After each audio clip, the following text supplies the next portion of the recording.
Hello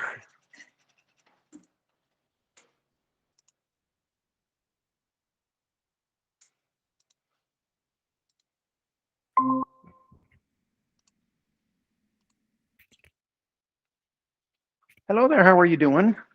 Hi, Good. Hey, Glenn. How are you, sir? very good. Thank you. Thank you for being there Awesome. tonight. Oh, I'm happy to be here. I'm going to do my best to send out the reminder email a little earlier than I did to ensure that we get more people coming. But we're going to wait a few more minutes to wait to everybody if anybody else is going to show up. So far, we have two. So you guys are going We to get got a a lot of front row seat. What competition tonight with congressional hearings. the congressional hearings? Yes, I actually to be I had been listening to a bit of that. Yeah, I was listening to it and going, yeah, I got to get. And unfortunately, it's kind of the same thing over and over and over, and I kind of had to tear myself away from it myself. Um, Both of you guys, if you have not been to one of my workshops before, my name is up on the presentation online and up here. My contact information, telephone number, and email, it's all there. So if you have any questions, if you want to write that down, jot it down, save it for future use. If you are not getting an email from me, let me know, and I will make sure to get you on my email list. It should be. You should have gotten one a couple days ago reminding you about today. And then you should be getting one in a couple weeks about next Google Gaggle, which we do the second Thursday Apple and the fourth Thursday Google. Um, and this week, and I'll kind of give you a little sneak peek while we're waiting. This week, we're specifically talking about iPhone and iPad settings. That was something that somebody had asked in a class to kind of go over settings, what they mean, what they do, things like that. Yeah, so this is going to be a very, and I want to say in-depth. It is a pretty much an overview about every single setting option in an iPhone and mostly in an iPad. There are minor differences when you're speaking of different operating systems, whether you're talking about an iPhone 6, an iPhone 7, an iPhone 8, or you're talking about an iPhone 10, 11, 12, that kind of thing.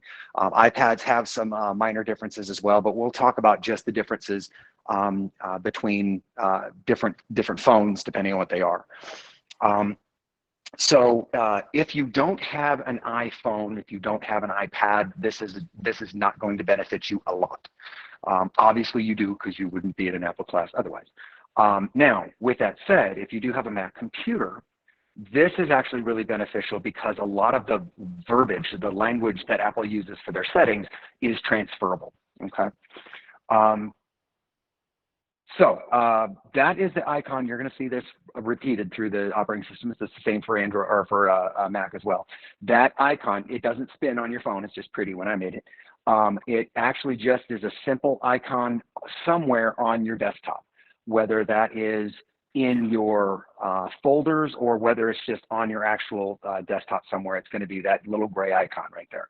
As soon as you tap on that, you're going to be inundated with options and settings and wording and everything. And that's what we're going to go through today, is exactly what happens when you click on that settings button and what do you see. So first and foremost, as soon as you click on it, now I want you to notice every single screen that you see is going to be a black background with white lettering. Your device may have a white background with black lettering. That's called, I'm in what's called dark mode, and I'll show you where that is in settings. But I prefer dark mode because it's easier on my eyes. If you have any, like I do, I have optical issues, I have eye issues, I have glaucoma, and then I actually have something called floaties, if you've ever heard about them. There's a technical term for them, but I don't know what it is. But those are those little things that float around in your eyes and like little shadows. Yeah. So this tends to make it easier for me because normally the floaties are on a white background and you see them more. This is going to be a little bit easier. Okay. Sure. No, you're actually going to join this Wi-Fi. If you want to join our Wi-Fi network, you're going to look for Computer Club, and then that password, the Rocky Water 320. It should be in your Wi-Fi. So if you're going to click on right up there where the Wi-Fi symbol is, not up above that, in that little, see those the little that oh, you just passed it, that little symbol right there, yeah. Oh, okay. So when you click on that, that shows you all the available Wi-Fi networks that you're allowed to connect to, and then you're looking for Computer Club. Oh, okay. And I'll leave that for right now. You're very welcome. So once, and that is another, that's a good, that's a kind of a bell right there on the bottom of that page, Rocky Water 320. That's actually kind of a good leeway. Knowing what icons look like will really help you understand devices that you use. What I mean by that is most icons are universal. The gear is a universal icon, whether that's Apple or Android or Windows. Pretty much anywhere you go, that little gear means I want to get into the inner workings of something. I want to get the gears and the things and make something work. Okay. Wi-Fi has a universal symbol. If you look on the screen as it is now, that little what looks like an upside down pyramid with the rounded links, that is a universal symbol for Wi-Fi. Anytime you see that symbol, that means Wi-Fi. And again, Wi-Fi just simply means wireless fidelity. It is a local area wireless internet communication system. It only works within 100 feet, 200 feet, 300 feet, depending on your router. So that's what that symbol is. So and we'll get back to that. So the first thing, as soon as you click into settings, you'll notice at the very top, there's a search bar. That is a great tool when you're first getting used to the settings screens, because that will help you find what you're looking for without having to search through the litany of everything. Okay, so you can just click on search and type what you're looking for in settings. Or you can speak it. If you'll notice, there's a microphone next to that too. This little microphone here lets you speak what you're looking for. Phone and iPad, yes, specifically. Yeah, phone and iPad, yeah. iPhone, iPad. Now, the next thing down where it says on my phone, Jaden Jones, that's not me, of course. I borrowed my grandson's iPhone because I don't have an iPhone. So I borrowed my grandson's. That's him. His name is Jaden. That first box is your Apple ID box. So when you click on that box, that is going to be everything specific to your Apple account. It's going to be your profile information, security, your iCloud, any of the devices you have connected to your Apple ID, that kind of thing. Okay, so that's everything in terms of Apple ID. So you first click in, and at the very top, you're going to see more than likely just your initials in the little box. If you update a picture, you can hit edit right there, and you can put a picture in there, and that becomes your profile picture. That profile picture is shared with any other Apple device you communicate with, whether that's FaceTime or iMessaging or anything else. You're sharing that profile picture. Think of it just like Facebook. You put a picture on Facebook and you share that picture with whoever you're talking to. Below that, you're going to see the name, your email address. You're going to see now your name, phone numbers, and email. That's how you update information or check your information. Passwords and security. That becomes important if you need to update your iPhone password. Not your password to get into your iPhone, but your password to get into Apple, which is that long code that you have to put in when you download apps and stuff like that. Not doing what? Wait, you have to click up there at the top first. You have to click on that, on your name. There you go. Now you're in that same screen. Yeah. No, that's okay. Then you have payment. There you go. Exactly. And that's familiarity. That's exactly what it is, familiarity. And I'm sorry, I don't know your name. Tony. Oh, you know what? I did, for some reason, I do remember your name and email. Tony, it's all a matter of familiarity. It's just becoming more and more familiar with things, and then you'll get more comfortable using them because you go, oh, I know what that is. Because, and Glenn, you probably are the same mindset. We were raised, don't touch it, you'll break it. If you don't know what you're doing, don't touch it, you'll break it. Kids aren't raised like that. They're raised of, I can do anything I want because I'll just have to reset it and everything works fine again. So that becomes a little bit of a different experience. And once you get more comfortable with, you can't really break it, you just reset it, you're fine. As long as you're comfortable backing your stuff up, you can reset as many times as you want to. Payments and shipping, that is the card or cards, if you have more than one, that you have saved to your Apple account to make purchases and where things are shipped or addresses you have saved. And then subscriptions, that's if you have Apple subscriptions like Apple Music or Apple TV or anything else you may have. So below that, you've got iCloud, which that you click on to see everything about where your storage is. Specifically, when you're doing iCloud, you're talking about, well, I've got more in there, I'll show you in a second, specifically how much storage you have left and what is being backed up to cloud, and I'll show you that here in a minute. Media and purchases, self-explanatory, it's when things that you've purchased from Apple. Find My is an option for GPS tracking your devices. So if you lose your phone and you have an iPad, you can jump on your iPad and say, find my, and select your iPhone and see the GPS position of it. You can also share that information with Family Share, so you can actually see locations of people. You have to give that permission. That is not by default. It's quite a few steps to go through in order to give your GPS position, because that is the secure feature. So they don't want that by default. So the next thing you're going to see is the down below, those are the different devices you have access to. So for example, I have the iPhone and his iPad. Both of those are devices that are connected to this account, so you know those are the different devices. If you have an Apple Watch, if you have a MacBook, if you have any other Apple device, it'll show up in there as well, and you'll have that. And then you'll see sign out. That simply means I want to sign out of this account on this device. That's not something you ever or will probably ever do. If you ever have to reset the phone, you're going to go to a main reset screen and reset everything, which will sign you out automatically. Okay. So now when you actually, the one thing I wanted to point out in this section is your iCloud, because that's one thing that you probably will be in here for once in a while to do. Number one, it's going to show you how much iCloud storage you have. Now you'll notice there's 2.9 gigabytes out of 5 gigabytes, which is free, that have been used up. Now the color yellow is indicating that the majority of that is photos. He's 3 years old and takes a picture of everything he sees, so he's got tons of photos. You can delete those, you can save them, you can back them up, you can do whatever you want. Below that, if you were to click Manage Storage, that's where you would go in order to add more storage space. This does nothing to the storage space on your phone. This is just the storage space in the cloud that backs your data up. So keep in mind, if you have a 128 gig iPad or iPhone, managed storage isn't doing anything to your phone. You cannot add more storage, hardware storage, to your phone. Okay. Below that, those are all the things that you can choose what is and what is not backing up to iCloud. Right now, my photos are backing up. An iCloud backup means files. The keychain is passwords, pretty much, passwords and things you have saved for shorts. The private relay, don't worry about it. It's actually not even really there yet. It's actually in an upgraded version of iCloud. That is where you can have extra email addresses, generic email addresses, and generic phone numbers that you can give out that are not your true number, you're not your true email, but they ring to your phone. So it's for like safety and security.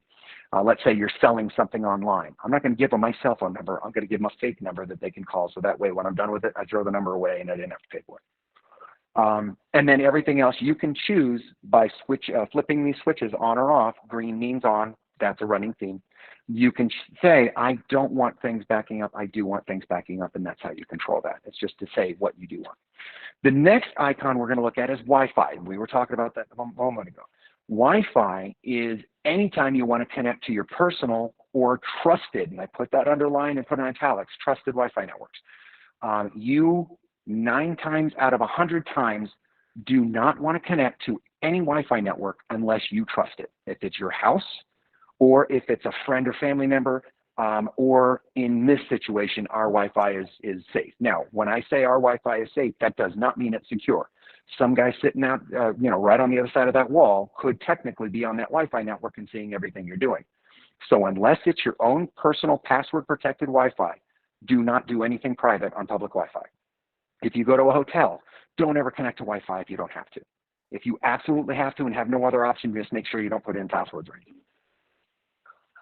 You can. And we'll talk about Hotspot in a moment, because Hotspot is a feature available on some plans, not all, but yes, you can. And I mentioned turn off Ask to Join Networks. That's a feature. What I mean by that is there's actually an option down here, Ask to Join Networks. If in this section in Wi-Fi, if you turn that off, that means you're not going to be asked to join a network every single time you come in contact with a new network. Your phone's not going to pop up a notification saying, hey, there's a new network. You want to connect to it? No, I don't. Stop asking me. That's where you turn that off. Okay. Do I have somebody trying to join? I don't think so. No. Okay. Want to make sure I didn't have anybody joining. So as you can see, the top is going to be, again, the switch to turn Wi-Fi on and off. There will be some times you want to turn it off. The next one is networks. Those are ones you can join. Those are networks that are available. If there is a lock next to it, that means it's password protected. If there's no lock next to it, as you see right here next to Netgear 37, if there's no lock, that means there's no password, which means it's really not secure. So that's one of those ones. Now, sometimes you'll find in airports or hotels a network that doesn't have a lock next to it. That's because it's got what's called a portal screen. So when you connect to that, the first thing you go to is a website that says, hi, you're trying to connect to Best Western. You must accept these terms and conditions before you can go in and start using the internet, and then you accept that. Those are like their permissions. So that is a situation where you will. Again, no personal information on that at all. And then ask to join hotspot, that's the thing that popped up on your Mac. If a hotspot shows up, my iPad has a hotspot. That's an Apple, that's an Apple. That is saying, hey, I can connect right to that Apple and get internet. No. And that's why I say turn that off. Say don't ask to join. Your Mac has the same feature as this auto join hotspot. It automatically discovers nearby hotspots, which are Apple hotspots. Yeah, you don't want to automatically connect to my iPad just because it's Apple to Apple. Bluetooth. So the icon, I kind of want to show you what that icon looks like. It actually really looks like a little bee. And it is right here. I jumped over. So if you see right underneath Wi-Fi, you got that little weird bee. It legitimately looks like a little bee, a little X, that kind of thing. Bluetooth is anything you're trying to communicate with wirelessly. Whether that's headphones like my AirPods that I'm wearing right now, whether that's your car, whether that's any other Bluetooth device like the pen, the Apple Pen, or pencil, I should say. Those are all Bluetooth devices. So any device that you connect to wirelessly. Bluetooth, in a quick little synopsis, and just to make me feel like I know what I'm talking about, Bluetooth, that little B, was actually originally a Scandinavian term. That's where the B came for, Scandinavian. Bluetooth is a direct translation. Bluetooth means when Scandinavians speak, Vikings really, when Vikings would speak, it would always be cold and they would have steam coming out of their mouth. And when they talked, their teeth looked blue because of the steam. And that Bluetooth means to communicate, means to talk. In Scandinavian, that's where it came from. So that was the technology. And you know what? Whether or not that's a true story or not, it sounds real good. So Bluetooth is very, very simple. You simply launch the program. You can, again, turn that on and off, as with everything else. And you choose what device you want to connect with. Now, any Apple device, like AirPods or anything else, as soon as you open that device, it's going to ask you, hey, I found this device. Do you want to connect to it? Makes it really simple. Most other devices, you don't have that freedom. You actually have to go into Bluetooth and connect to it, like a keyboard, for example, because you can get a really decent wireless keyboard that connects with Bluetooth, and your iPad becomes a little computer. Very simple. Or a mouse. This is a Bluetooth mouse. Just connects with Bluetooth rather than with the dongle. The next icon, or the next setting, is going to be cellular. I have a charger. Yeah. See, I always think of that kind of stuff. So I have a. There you go. That should charge. Cellular is going to be anything having to do with your phone's or iPad, if you have a cellular connected iPad, your phone's wireless network connection, not Wi-Fi, phone connection, cell phone. Okay, that's cellular, makes sense. So that's everything. So when you're in cellular, you have the option, first and foremost, of turning off cellular data. Now, this is going to come into play if you travel overseas.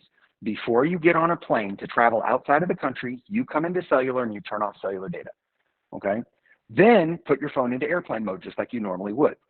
Then when you get off the plane in a different country, when you take your phone off of airplane mode, it will not automatically try to connect to the internet and go, hey, where am I? And then you're charged $20 a megabyte to get online. Because when you're traveling overseas, it is expensive to roam. It just is. Many carriers have different plans. Definitely check with your carrier to find out what it is. But specifically, that one cellular data thing you want to pay attention to. The only other reason you would do anything like that is if you have a metered plan, such as you have a minimum or you have a maximum of 5 gigabytes of data allowance or 10 gigabytes of allowance or whatever, then you could turn off cellular data because you don't want to connect to the internet unless you're in Wi-Fi because it doesn't use your allowance. If you're on unlimited, you will never turn that off, just ever. Cellular data roaming, that is also that international piece. You can say, I don't want it to roam internationally, but it will still try to connect and you'll still at least get charged. It just won't continually use. And where you're going to see the personal hotspot actually pop up in more than one place. That is what we were talking about a little bit earlier, where you can share your cellular data from your phone to another internet device, such as a laptop or a tablet or like based on your capabilities or based on what you have. Now, again, we'll talk more about it, but that is based on your cellular plan, not included with all plans, and it's not free, but it is included with some plans and it has options. The next thing is what I would say to always turn on, and that's the next icon is Wi-Fi calling. That is a feature that says if I don't have a strong enough cellular connection, make that phone call over a strong Wi-Fi connection, and it's the same thing. So basically, you're just augmenting your cellular carrier's services with your home Wi-Fi. In my home, and in a lot of other homes in Westbrook, sometimes you don't have a really good cellular signal in your home. It's, 1 or 2 bars, maybe. But if you have Wi-Fi calling, it connects to your home internet, and then your home internet becomes really good cellular calling. All of a sudden, your voice is fading in and out. I'm fading in and out? Your voice is. Well, it's probably me too, because I'm getting, hold on a second. I'm fading a little bit. Thank you. Is that better? Yes. Okay, Thank good. And Glenn, you tell me anytime if I start fading, if I start not doing something right, you absolutely tell me. I'm going to make this a little bit closer. I just realized here too. There. So that's it. Okay. Calls on other devices. That actually means if I have an iPhone, like I do, and I have my iPad, like I do, somebody calls my phone, it will ring on my iPad too. Some people really like that feature. I really don't. I really don't like that feature. There's no time that I'm going to answer a phone call on my phone, on my iPad. It just doesn't make sense to me. Some people do. They want that capability, but not for me. Carrier services will really only be you go in there and you can see shortcuts to paying bills or something like that. Then your carrier, they'll have things like that. SIM pins, stay away from. Don't go in there. Don't do anything on SIM pin. That is actually a security pin you can put on your SIM card. That is not it's not necessary anymore, number one. And number two, if you forget it, your phone is a brick. So don't try to lock your SIM. Don't try to do anything with your SIM. It will also show you your current data usage. Okay, so it shows your current period, and your period is based on the last time you reset your settings, how much data you've used. If, again, you're on a metered plan, you can see your data usage in here. It is not 100% accurate to what your carrier says your data usage is, but it's close enough to get an approximation. And then each little green icon means every single one of the applications on your phone that can use data. If that green is on, that means it's using data. If the green is off, that means it can't use data. If you have an application that you don't want to let me go online and start using data without your permission, come into cellular and turn it off. So, for example, I don't want YouTube Music to use cellular data. Well, I do, but let's say I would flip the switch off and turn that on. Okay. So if it's green, it can use internet when you're not connected to it. And then there's the next one is Wi-Fi Assist. I have mixed feelings about this. Wi-Fi Assist says that if my Wi-Fi isn't strong enough, switch over to cellular. My problem with that is, again, this is only if you're on a metered plan, which is a limited plan. If you do that, that means that if your router or your home internet isn't strong enough, or if it goes out, it automatically switches to cellular, and you start using data and you don't know it, and then you've exceeded your allowance and didn't know it. I don't like that personally. I will tell you, you want to get in the habit every single time you look at your phone, look at the top of your icon right next to where mine says Verizon, and make sure you see that Bluetooth icon, or not Bluetooth, excuse me, the Wi-Fi icon. So right next to the word Verizon, very, very top of the screen, make sure that little Wi-Fi symbol is there. That means your phone is connected to Wi-Fi. If that symbol is not there, then you will see your carrier and the type of network you're connected to. Normally 4G is what you'll see, unless you have a newer phone which gets able to take 5G. So that's that. iCloud Drive, do you want it to use cellular network or not? I say no. That's a choice. You can do that. And iCloud Drive, I turn that off. That just means I don't need my phone to use my cellular data to back up my files.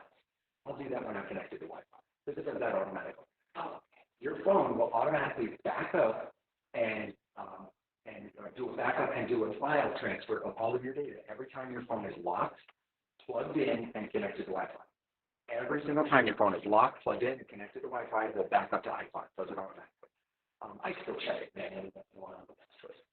And then at the bottom, reset statistics. That just says start from today, so I can get a good running tally from a date. Very rarely used, but it is a tool.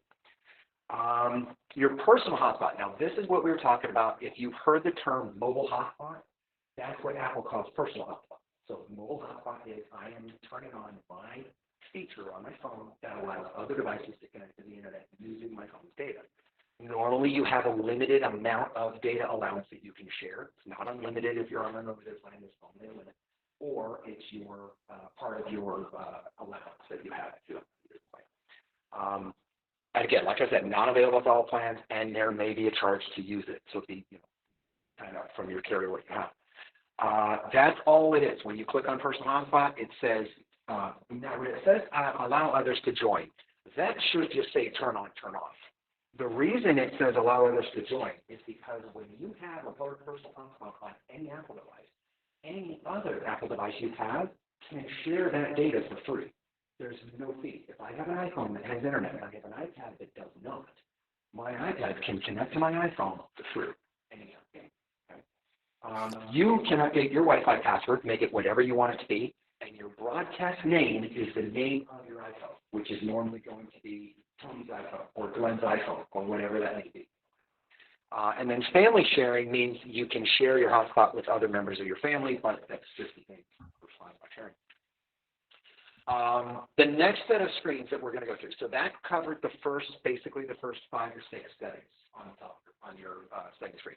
Now we're going to go start, wading into the weeds here to get into more. The first thing is going to be notifications. You can get in a lot of trouble in notifications if you start changing things but not aware of what you're changing.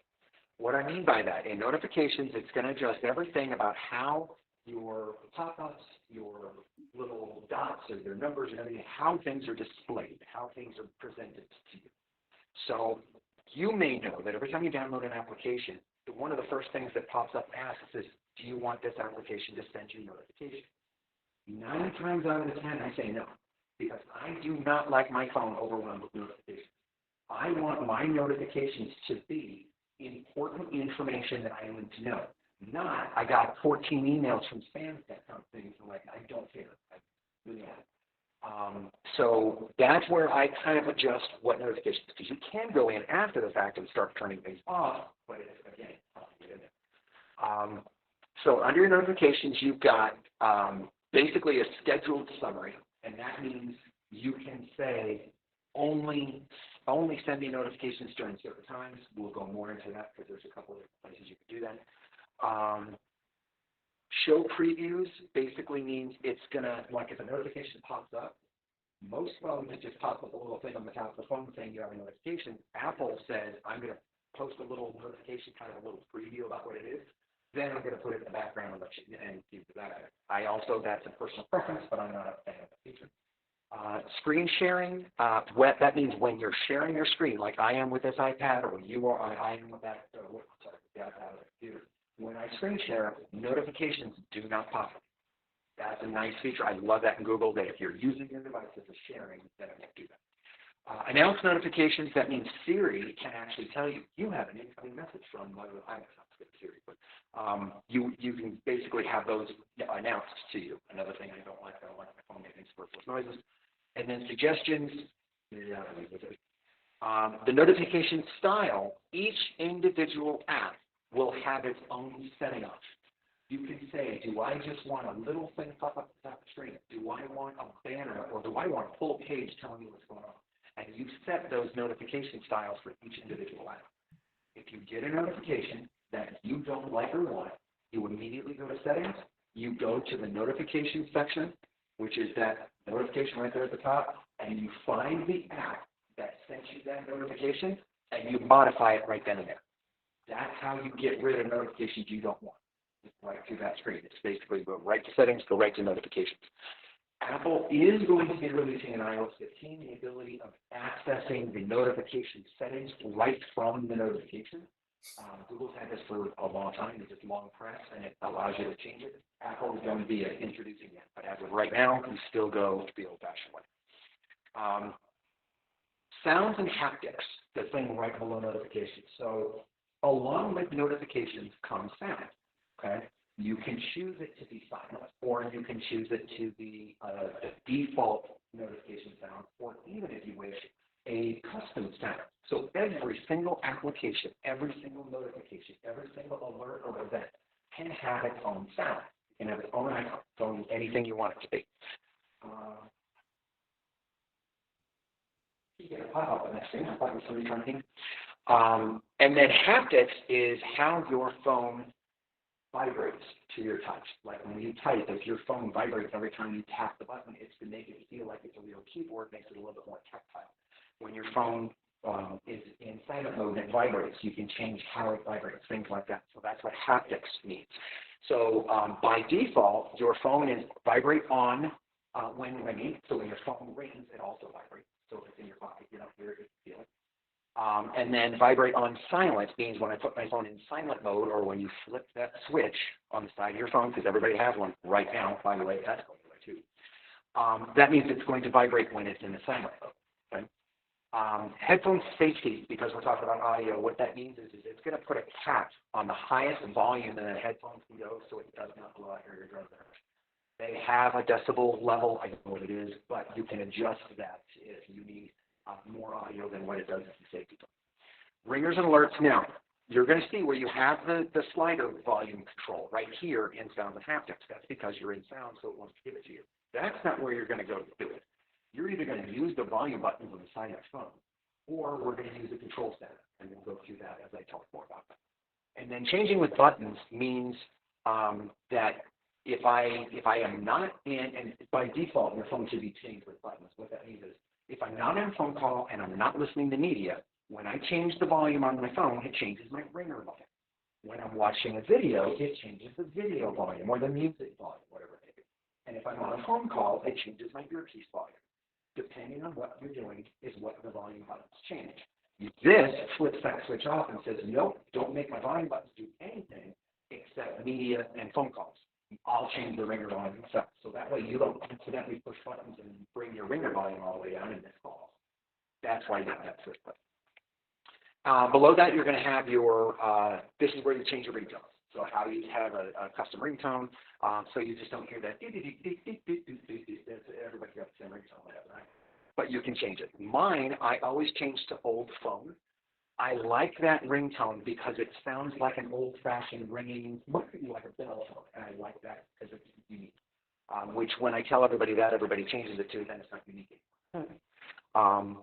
The text tone is, again, obviously, when you get a text message, voicemails, calendar alerts, you can adjust every single setting to alerts that you want and change it individually. Now, everything that the iPhone creates has its own setting here. If iPhone didn't create it, then it's in the individual app, and you have to change that ringtone or that sound in that app. Keyboard clicks and lock sounds, that is obvious. It's when you're on your keyboard, it will either vibrate when you touch it, or you can have it click, click, click, click, click, click. I hate click, click, click, click, click. I absolutely hate it, so I turn that keyboard click off. And then the lock sound is when you lock your phone, it makes a little locking sound, and when you unlock, it makes an unlocking sound. And then system tactics is control interruptions. You can flip that switch off, and when you do certain things, it won't vibrate. So that's the haptics, like I said, the haptic systems. The next icon is going to be called focus. I'm really only going to suggest that you do one thing on focus, and that's do not disturb. So you can set schedules for different events, different things, how you get notifications, how notifications sound, what they do, and things like that. I really would only tell you to use the do not disturb option. I really wouldn't get into personal sleep or work. If you want to work with that, you can, by all means, because you can delete them and you can change them, you can do anything you want. What that is let's say, for example, I work 7 to 4, and from 7 to 4, I do not want my cell phone making any noises whatsoever. I don't want it to vibrate. I don't want to do anything unless my mother calls, my son calls, my grandson calls. Let's say hypothetically speaking. Okay, I can go into work, set the time, 7 a.m., 7 p.m., Monday through Friday.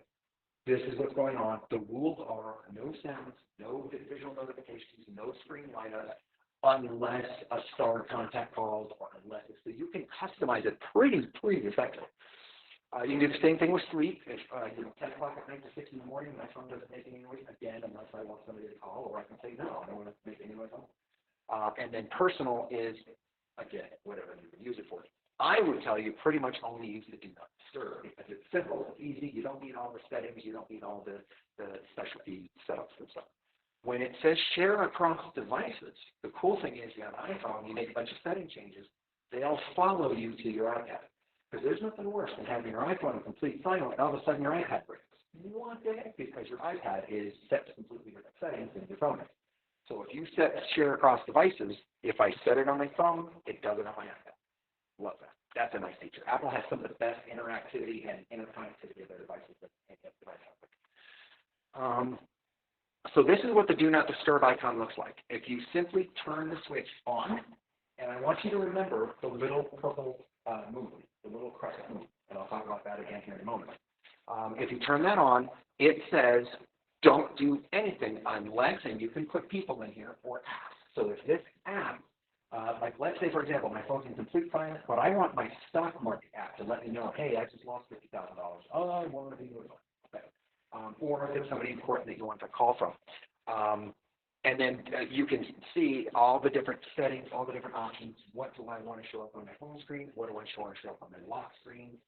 What do I want to have done? And then you can automate that. You can say it's automatically from this time to this time, or whatever. I try to stay away from the automation, but there's an option.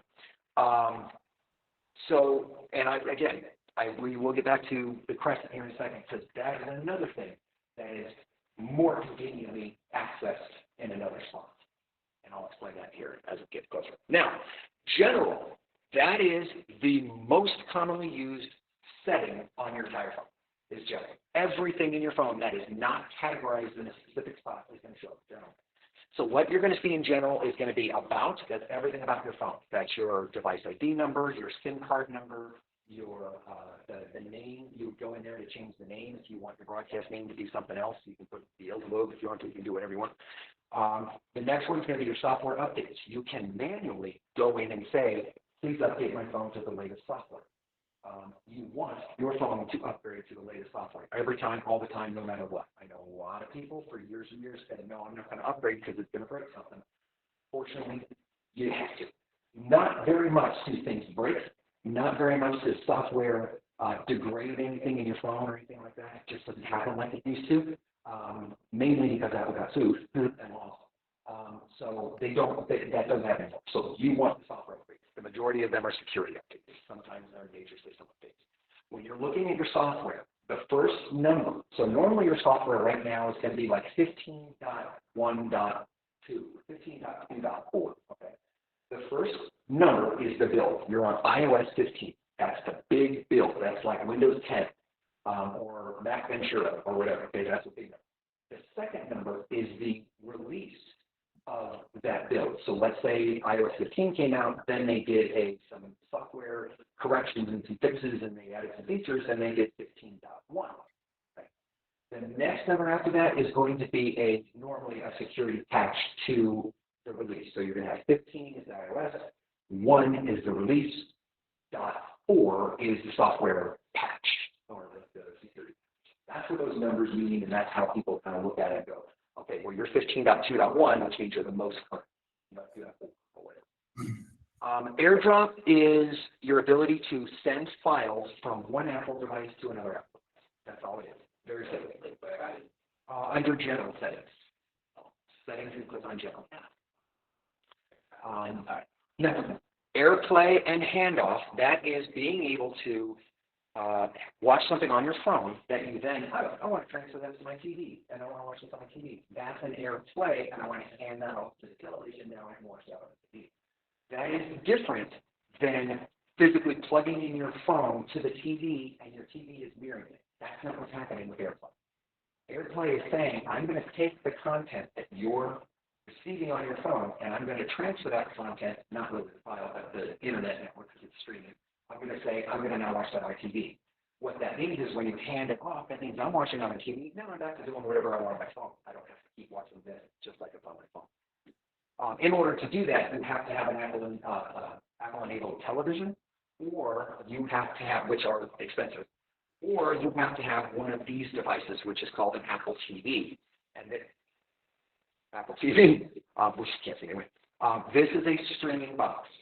There is very little difference between this and an Amazon Fire Stick, or a Roku streamer, or a Google Chrome.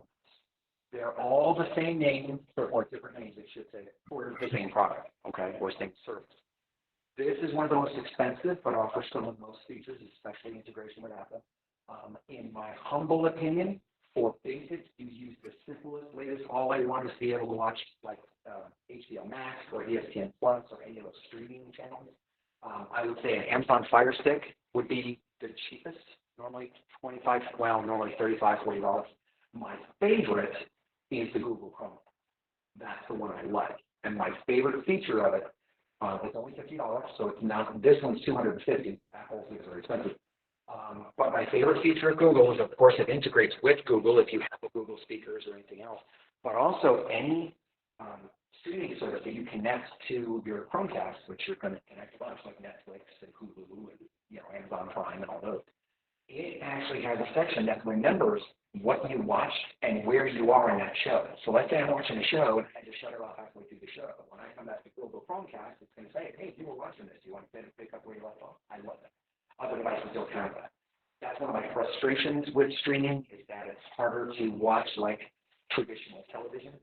But once you get used to it, now that's all I watch. I will rarely ever turn my cable on. Okay, that's only under Google Chrome. That's a Chromecast. That's just a feature of Chromecast. But all of those four devices I talked about, and there's many others, but those are the big four. Those are just streaming devices. If you have a smart television, which means a TV that can connect to the internet and already has software in it, you already have one of these boxes. It's already built into your television. You don't need to set it up. Okay, so it's already built in. Well, I have that kind of a TV, but I can get into Netflix, but I can't get into Amazon, and I have Prime. It won't. So your issue is you can't get into Amazon Prime, but you can get into Netflix. What you need to do is just double check your password and username. Your username and password to get into Amazon is the exact same username and password to get into Amazon Video. So Amazon Prime gives you access to Amazon Video. That's right. I understand that, and I can do it on my computer, but my TV doesn't, and I've been on. Some things that will cause that is because when you're trying to enter in the password, you have to do one key at a time when you're using the thing. Sometimes uppercase and lowercase is harder when you're using your remote.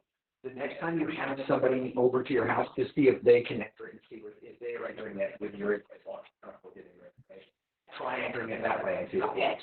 Yeah, to give that a try. Because sometimes I've put it in password, I go with the right password. I've done it 14 times, and it works just fine. And I realized, oh yeah, I changed it 6 months ago. Picture-in-picture, that very legitimately means I'm watching a video on my phone, and I can put a little bit of any small version of that video and do something else on my phone. That's multicast. I don't do that. That video is already small on my phone. I don't need it smaller that I can't see it all. CarPlay is, if your car has it, CarPlay is phenomenal. It is basically it makes your entertainment system of your car, your computer screen, look like a phone. And I mean, it works while it's talking like a phone without physical interaction. You can talk to Siri, so CarPlay is awesome if you have it in your car. Many cars now either have CarPlay or Google Audio. Many cars, and I say most cars have either one. Many cars are now coming out with both, so you can have your choice. Because car manufacturers are realizing I'm not going to lose a car sale because somebody has an iPhone 7 Android or vice versa.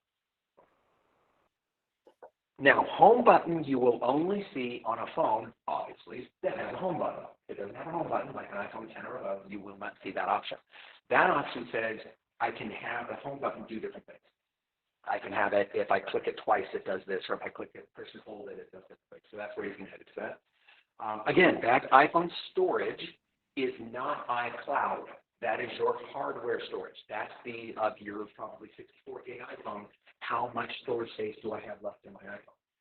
iPhone storage is trunk space. iCloud storage is my storage unit space.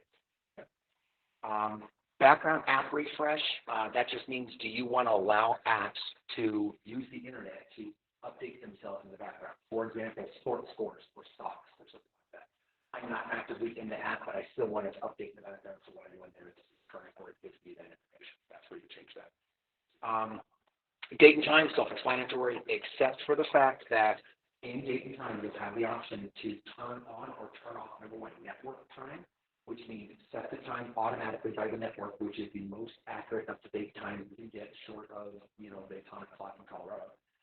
And you can also say automatically set the time zone based on my network. That is, in Arizona, a little bit of contention. But what that actually is, when I travel, across the country, automatically time zone switch for me. In Arizona, it's now fixed. But over the years, you probably have known that when daylight savings switches, your phone switches. Well, wait a minute, we're not in Arizona, we don't switch. Or gee, we're in Arizona, we don't switch. Why did my phone switch? Because your phone doesn't know that you're in Arizona time. It was originally set to Mountain Standard, and then daylight savings, it'll switch to Mountain Daylight. So that's why. So just every once in a while, especially when daylight hits, just double check your clock the day after daylight to make sure that or did not change. But does it say set automatically? I would say 9 times out of 10 say set automatically. Just let it set. Let it do it. Let it do it. Because the software's got smarter to know if you're in Arizona. Yeah. And I really hope the legislation goes through to change it. Except they want to make it set it to daylight all the time, as opposed to get rid of daylight, which means we would basically stay in California time all the time. Oh, okay. I don't like it. I want to be in Mountain Time. I don't want to be in Pacific Time. I want to be in Not like they care about my opinion, but still. Keyboard, obviously, how to change, update, and modify your keyboard. Mostly, it's going to be to change your layout or something like that. You should be an accordion keyboard setup. If you've heard, have you ever heard the term accordion? QWERTY. Accordion keyboard style. Every single American keyboard is an accordion. QWERTY. That's the 5 letters across the top of the keyboard. QWERTY. Different keyboards have a different letter layout, so that's why we use accordion. Fonts, obviously, change your fonts of your screen. I try not to play with that stuff because if they get a little too weird, it's hard to watch them. Language and region, self-explanatory. Dictionary is not the dictionary. You can't go in there and look up any word in the dictionary. The dictionary is actually your personal dictionary. If you have a word that you type regularly on your phone that is not in the dictionary or is not spelled the way it is in the dictionary, you can go into the dictionary setting and add that word so that way your phone will not try to spell check it, spell correct it, or change it all the time. So that's what dictionary is for. VPN device management. You won't use it unless you actively use a VPN. If you don't know what a VPN is, you'll never use one. Or at least you won't until you learn. VPN stands for Virtual Private Network. What that is it's a private throughput to the internet. And you can, basically the 2 things it does is it secures who you are on the internet so nobody can see you. Thinking that like driving down the freeway with blacked out windows, nobody can see you, they can't see your license plate, they don't know who you are. They know something's there, but it's like a bubble in space. And you can also on a VPN change your location to say, I'm actually in Sweden right now. So you could watch video that is not designed for where you are. It's designed for a different country, but you can watch it with VPN. There are goods and bads of VPNs, and unless you absolutely need one or have to have one, you won't worry about one. I wouldn't even talk about it. Legal and regulatory, you'll never go into, but that's where all the legalese is. And below that, this is something you will use, where it says transfer or reset iPhone. Again, just to remind you where we are. Under settings, under general settings, and all the way at the bottom is transfer or reset iPhone. That is where you go to reset your iPhone back to factory settings to what you just got it out of the box. Or it's where you would go to reset your phone settings, like your ringtone or your wallpaper. Or you can save all of your data, but reset your settings back to the factory settings. So the rings and all those things are back to normal. Or you can do what's called a network reset, and that is my phone is not communicating with towers properly. I'm going to go in and do a network reset. The only one of those that removes your personal data is a factory data reset. And you actually have to go through about 3 or 4 steps to do a factory data reset, including entering in your password, which means you have to have internet access to. The reason is factory data reset turns off the Find My iPhone activation lock. We talked about Find My iPhone and Apple ID. That is a part of the activation restrictions to keep you from, or keep somebody else from stealing your phone and putting their SIM card. So that's it.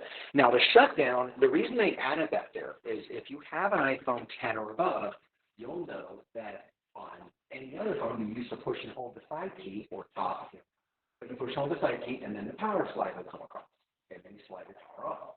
If you have an iPhone 10 or above, that doesn't happen anymore. The reason is because that side key is now push and hold to watch Siri.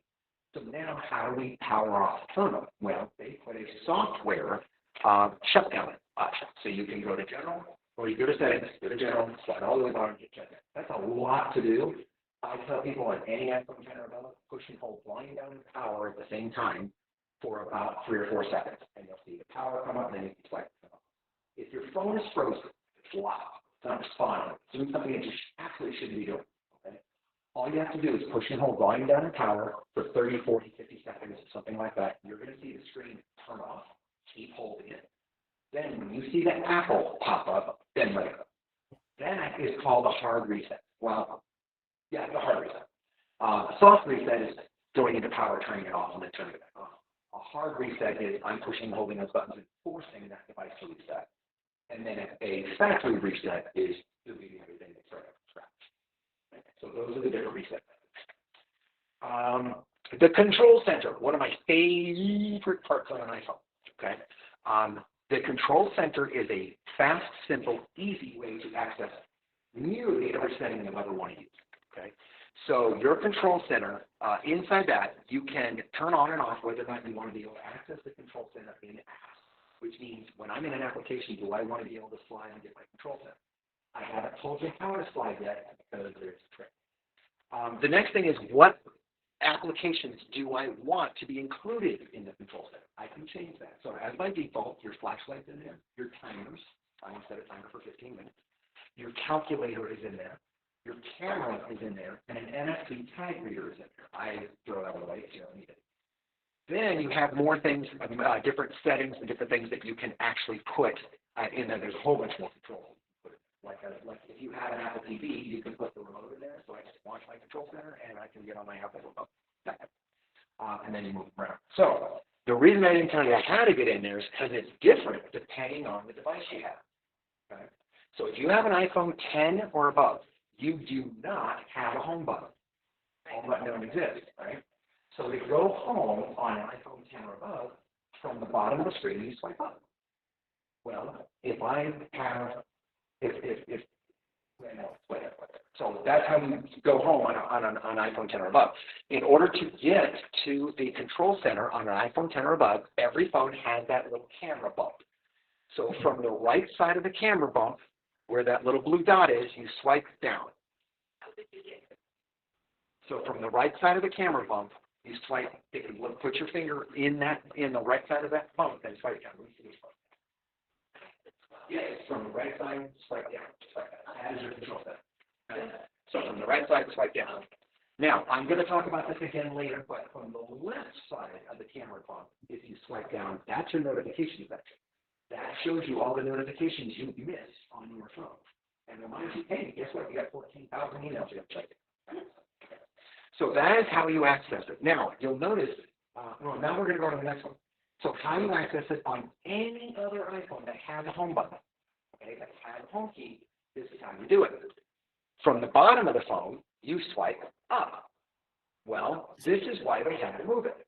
On an iPhone 10, swiping up means go home. Well, on a phone with a home button, that is go home. So they had to move it. That's why they put it up. Okay. So on any phone that has a home button, you swipe up from the bottom, and it gets you your control center. And then again, modify everything. We're going to talk a little bit more about the control center now. But again, you'll notice on this phone, no camera bump, no anything. So we're talking every iPhone, and I'm only going to say 6 if you have a 5. iPhone 6, 7, 8, iPhone SE, and the newest 2022 SE. SE just stands for special edition. Has the latest chip, has all that, but it still has a home button, so you still follow the old ways. Okay?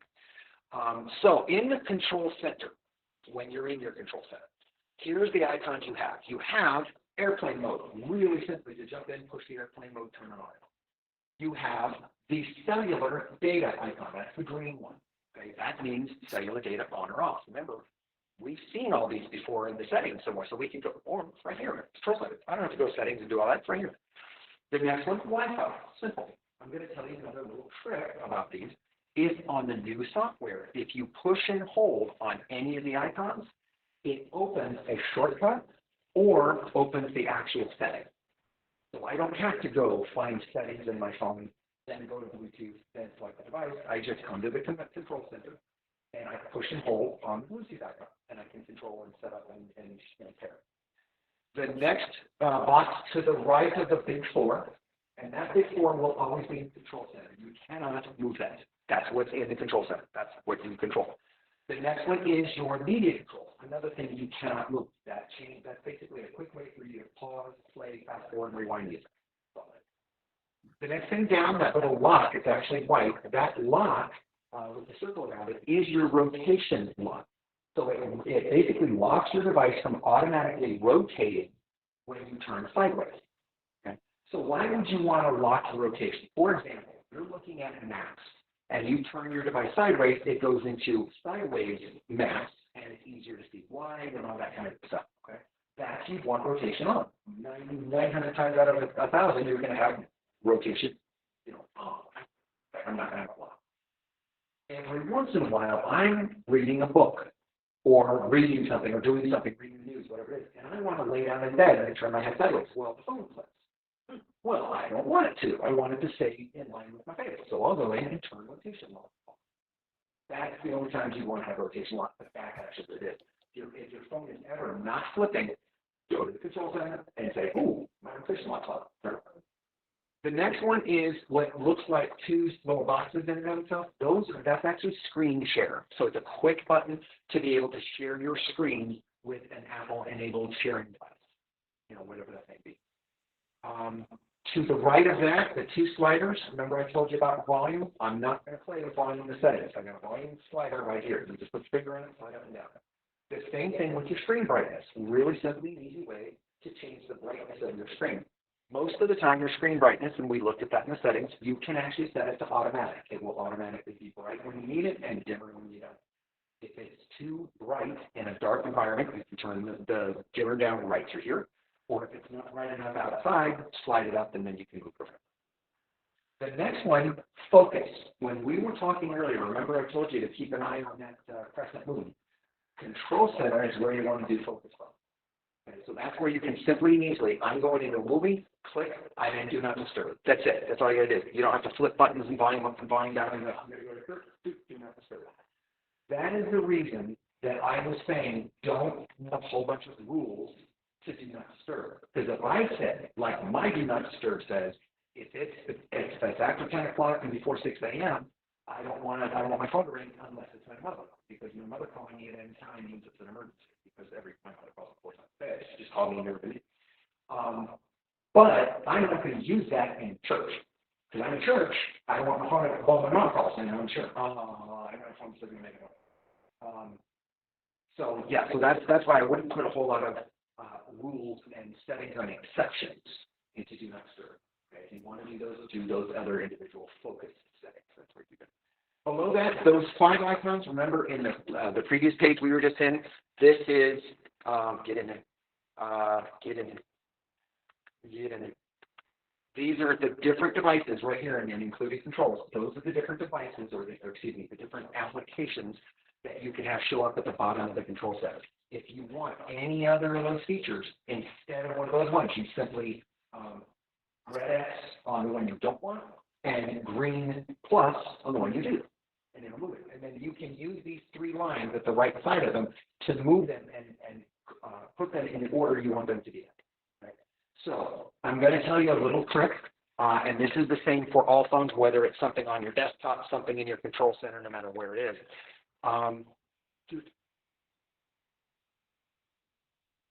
Okay.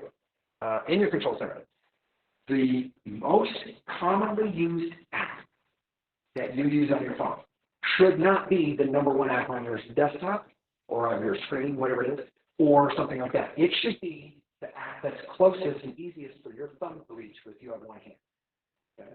That's why your most commonly used apps are on the very bottom of the phone. They're not at the top because you have to hold it with your hand to get your finger to the top. Put the apps you use the most as low, if you're right-handed, as low to the right on the phone as you can.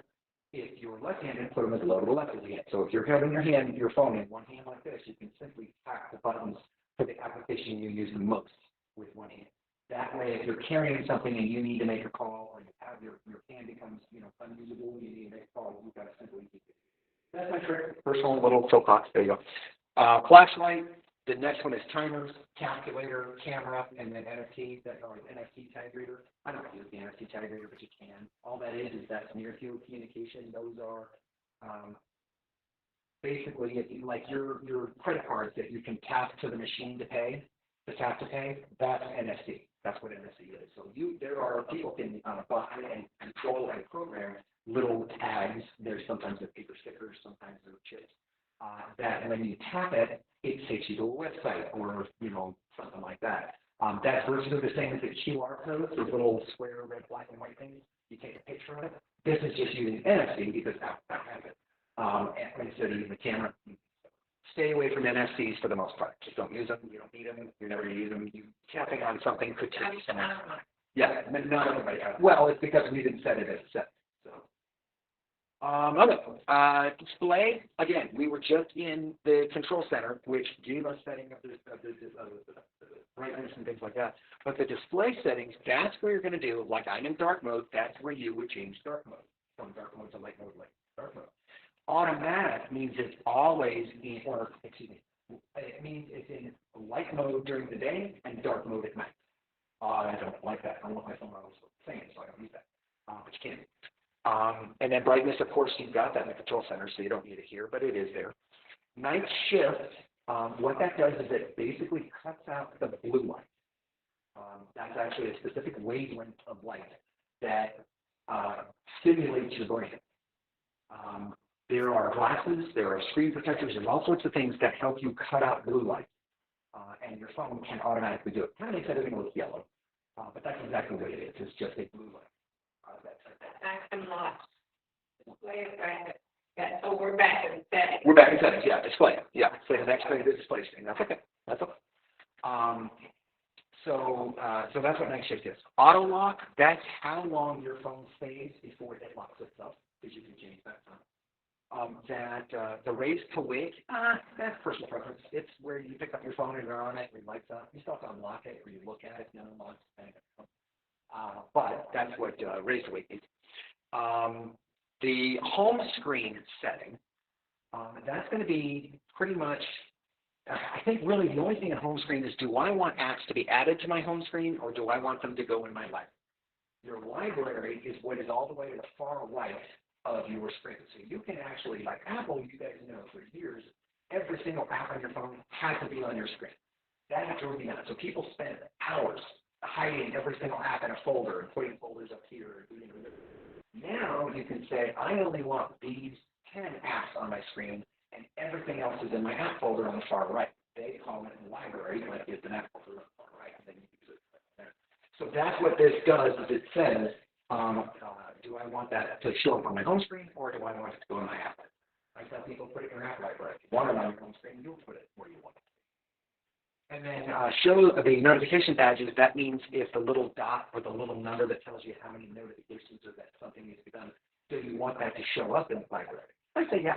Yeah, because as soon as you go to the app, you want to know that app's trying to tell you something. Unless those little red dots annoy you like they do me, and then I don't get notifications about anything to anybody unless I ask it to them. Because those little red dots drive me nuts. There's something about that. It's like, ugh. Accessibility. Now, this is something that people may use. Okay, so accessibility is anything physical, hearing, or visual customization features. So I can't hear very well, so I'm going to do an audio feature or a system that allows me to, and I'll talk about it. Well, let's start with vision. So voiceover means everything I do on my phone talks to me about where I am. Visually impaired or completely blind will use this feature. I don't know if you've ever seen it, but there are videos of 100% completely blind, never seen in their life, using an iPhone better than I do. Because they know that they're not looking at anything, they're just moving and talking to them, and they just know it. If you have poor vision, there's a zoom feature, which makes everything large in a specific area, not the whole screen all the time. You can change your display and your text size, so I want just my text to be bigger because I can see everything else, but I just can't see the little titles or the text or whatever.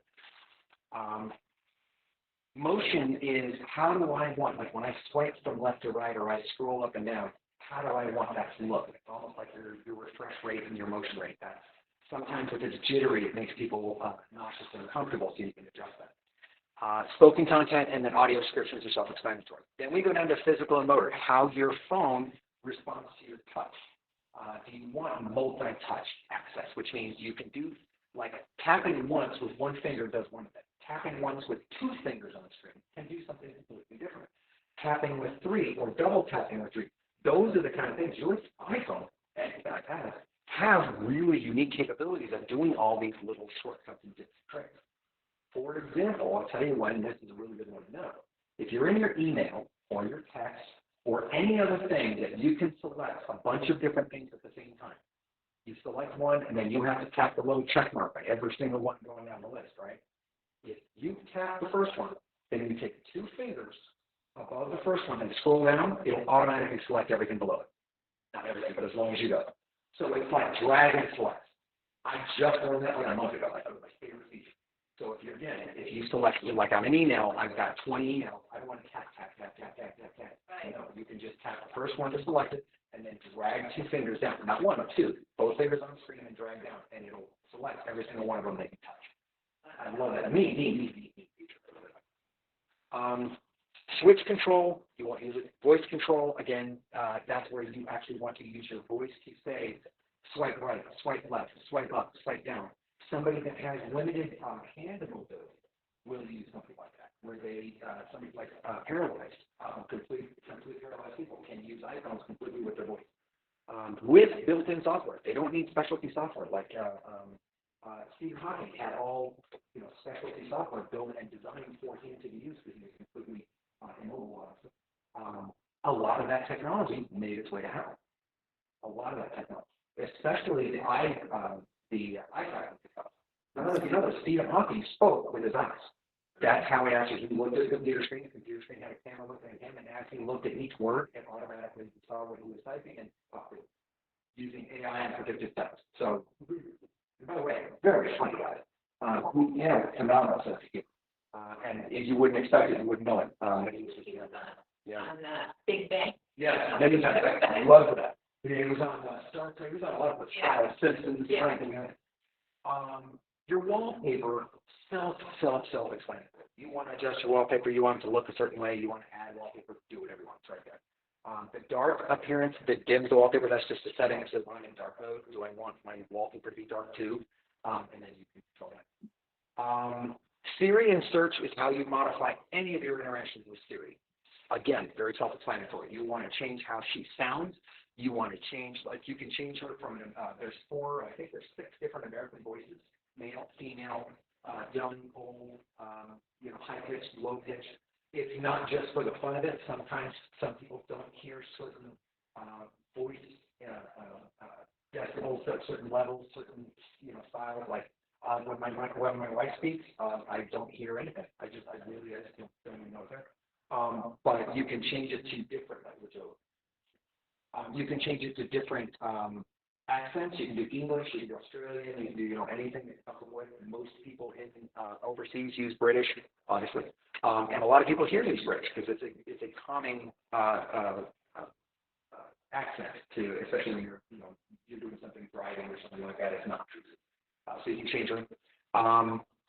All the other settings is, do you want that? Now, by default, I think it's turned on when you activate Siri, but Hey Siri means that when you say that, your phone hears you say that and starts listening into what you said. If you don't want that on, turn that off. Right? If you want to launch Siri with the home key, there's where you push that, or they turn that on and off. Again, if you have the button. Only if you have the button. And then the other settings are self-explanatory and mostly just play with, kind of figure them out, do different things. Announce call, no. I do not want my Siri saying this call. You have a call from your ex-wife. No, I don't want anybody to know. Now this, I have two different options on. Anything iPhone 10 or above is going to be Face ID and passcode, and any iPhone with a home key is going to be Touch ID and passcode. And that should be self-explanatory. The reason is because a phone that doesn't have a home button, which is where your fingerprint reader is, does not have Touch ID. It has facial recognition. Right after Siri and the search. Under settings. Yeah. So, and again, this is, and I should have mentioned this. Everything that I put may not be identical on yours. You may have more or less within the software. But if you're on Siri, where accessibility or shortcut, that means you're still in accessibility. This is a good time to point something out. If you look at the top of any single screen you're on, the top will tell you what screen you're in. Okay. So you're actually still in the accessibility screen. Okay. So you need to back up one. Okay. And now you're back in settings. We talked about that. Oh. And I'll actually scroll down. There's Siri and then Face ID. Oh, thank you. So Face ID, I'm in Touch ID because this is a home key button. Face ID, same thing. This is where you can program your face recognition. I believe iPhone gives you more than one facial recognition now, and there's a new program that allows you to use it anywhere in Mac. So there's new features and services available, so you can reprogram it, change things. If you have a fingerprint reader, you'll notice that there is like multiple fingers. You can program multiple fingers, just like you can program multiple faces. And then the other settings in here, of course, what do you want your Touch ID to do or your facial recognition to do? Do you want to use it to buy apps? Do you want it to do iPhone or Apple Pay, things like that? Emergency SOS, again, very self-explanatory. It is very, very simple. It's got a full icon, but it does one thing. If you turn this on, if you press the home button 5 times in a row, it will automatically dial 911. And it will, or you can say a specific number to dial if you don't want to see 911. And then you can also set up in your health app an emergency contact that it will also call. So if it's easier for you to tap your home button 5 times than it is to open your phone and dial 911, that's what it's for. That's what that is for. Now, we're in the next section of settings. The first time, now your worst scroll down, the next thing you should see is exposure notification. That is specifically COVID. That was added in 2020 when COVID hit in April or May, I think. And legitimately what it does is and you have to opt into it, it doesn't have by default. It will let you know if you've been in an area that has a COVID outbreak or has been reported to be COVID. And it will help not only let you know that, hey, this has been reported as a hot zone, but it will also report that, like, what hot zones, like, where things are, notifications of things like that. So that's okay. And it will notify you, hey, you were in this place, and 4 people just said that they had COVID that were at that same place. That's what the idea is. So few people opt into it because it's kind of a privacy concern that it's really not effective. But yeah, battery. The next icon down, is a great thing. It will, number 1, tell you how much battery you have left. Number 2, you can turn on your battery icon up at the top to show you the percentage rather than just a little battery fill meter. And then low power mode means my battery's down to a certain percentage. I'm going to turn on low power mode, which is going to stop my phone from automatically doing things that will kill my battery and give me the most battery life out of what I have left. You're somewhere and you're away from a charger and you just need to make sure your phone can still make emergency calls. The next thing you can do is click on battery health. And battery health will actually tell you what your maximum capacity is. So over time, your battery degrades to the point that it's, even if you charge it completely, it's only 87% of where it used to be, which is what mine is. Okay? That happens. The batteries are lithium-ion metal, and consider them almost like really thin aluminum foil that's wrapped around the core. Well, as you charge and discharge your battery, they expand and contract. And sometimes they expand, they break through the separating barrier between the 2 wraps, and they'll touch each other, and that shorts it, and that basically welds it together, and that settles it. That's what causes batteries to expand. You guys have all seen swollen batteries. So that's what causes that to happen. There's a very simple explanation, but that's pretty doesn't happen as much anymore because the new technology and the new materials that they go with makes it much, much harder to break between. But every time you lose a cell, you lose that amount of capacity that you can store. So that's what tells you how much you have. You're fine anything above 75. Below 75, either consider getting a new phone or look into replacement battery options. Because you can replace iPhone batteries. You can't, but they can be replaced. They take the phone apart, they put a battery in, phone zero out, you're good, you have a battery. Some manufacturers give you a 1 year of free warranty to replace the battery if something's defective. Apple, I say something actually Apple. If you have Apple Care, you've got 2 years of battery replacement at no charge. If you have an insurance protection plan through your phone carrier, sometimes it comes in free battery replacements for life, depending on the plan. So definitely look into that for you, just in case you let it $100 with that. Peak performance is very legitimately that. It just tells you how much battery you're using when you're at peak performance. And then optimized charging, I actually like it. What it says, it basically does is it charges you to 80%, and then over time learns how you use your phone to make sure to give you that extra 20% if and when you need it. So that way it doesn't charge you at 100% and shorten the life of the battery. If you didn't have this on, you're looking at maybe an extra 1 or 2 months out of your battery. You're not looking at doubling your battery life by using this feature. It gives you a couple extra months. It's almost like, eating healthy and exercise will give you an extra year of your life. Well, I don't want that year of my life. It's at the end of my life. I don't want that year. I want to live happy now and die young and happy. Again, very funny joke. Don't do much. Okay. The next thing we've got under your battery, again, you can see how long your screen has been on, and now the next thing is how much each individual is using in battery life. For me, obviously, the calculator is number one because I use my calculator on this phone. This is my calculator at work, and it's always on. It's just stays on all the time. So that's why the calculator says 92%. Chances are your calculator is not 92% battery. It's normally going to be something like your screen, your settings, your phone. Obviously, that's what you who uses phone calling. The next one's going to be privacy. This is all about your data and your location tracking. So what do you want of your information? Do you want your location on? Number one. You have to have your location on if you want things like your maps to work. If you want to know where you are in order to notify you of deals or whatever they need to do. And then tracking is your data. That is, how much data do you want tracked, recorded, and shared with trusted people? Apple, that's where you would go in and change those settings. And then you have individual privacy settings for virtually every app because you can change those settings, again, for every app. Do I want my camera to know the location? I do, because I like when my camera automatically tracks and records where that photograph is taken. Because when you do that, you can actually look at a map and see where all your pictures were taken, and you can say, "Oh, show me all my pictures from Florida," and it'll show you all your Florida pictures. Like a really neat. But that's personal privacy. Can you add that?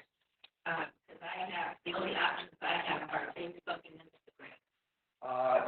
See, if it's going to be in that one, that's actually going to be a setting in your camera setting. I'll show you that. They actually, on the new software on that one, they put those settings in the camera settings rather than putting it in the location settings. If it's in both places, it's confusing about where to find it, so they kind of talk that. The App Store, again, you'll notice there's no explanation to what the App Store is. It's the settings for the App Store. It's obviously location on, so it knows, specific areas and what apps you want in specific areas. Notifications if you want them. If you want them to automatically download updates, which you should. And then whether or not you want to use your cellular data to download updates. If you're on unlimited, it shouldn't matter, but if you don't want to use it, you have that option. You're now going to go into Wallet and Apple Pay. We're not going to spend a lot of time in here, but I want you to know what it actually is. It is not just simply paying for something with your phone. Okay? It is that, but it's so much more than that.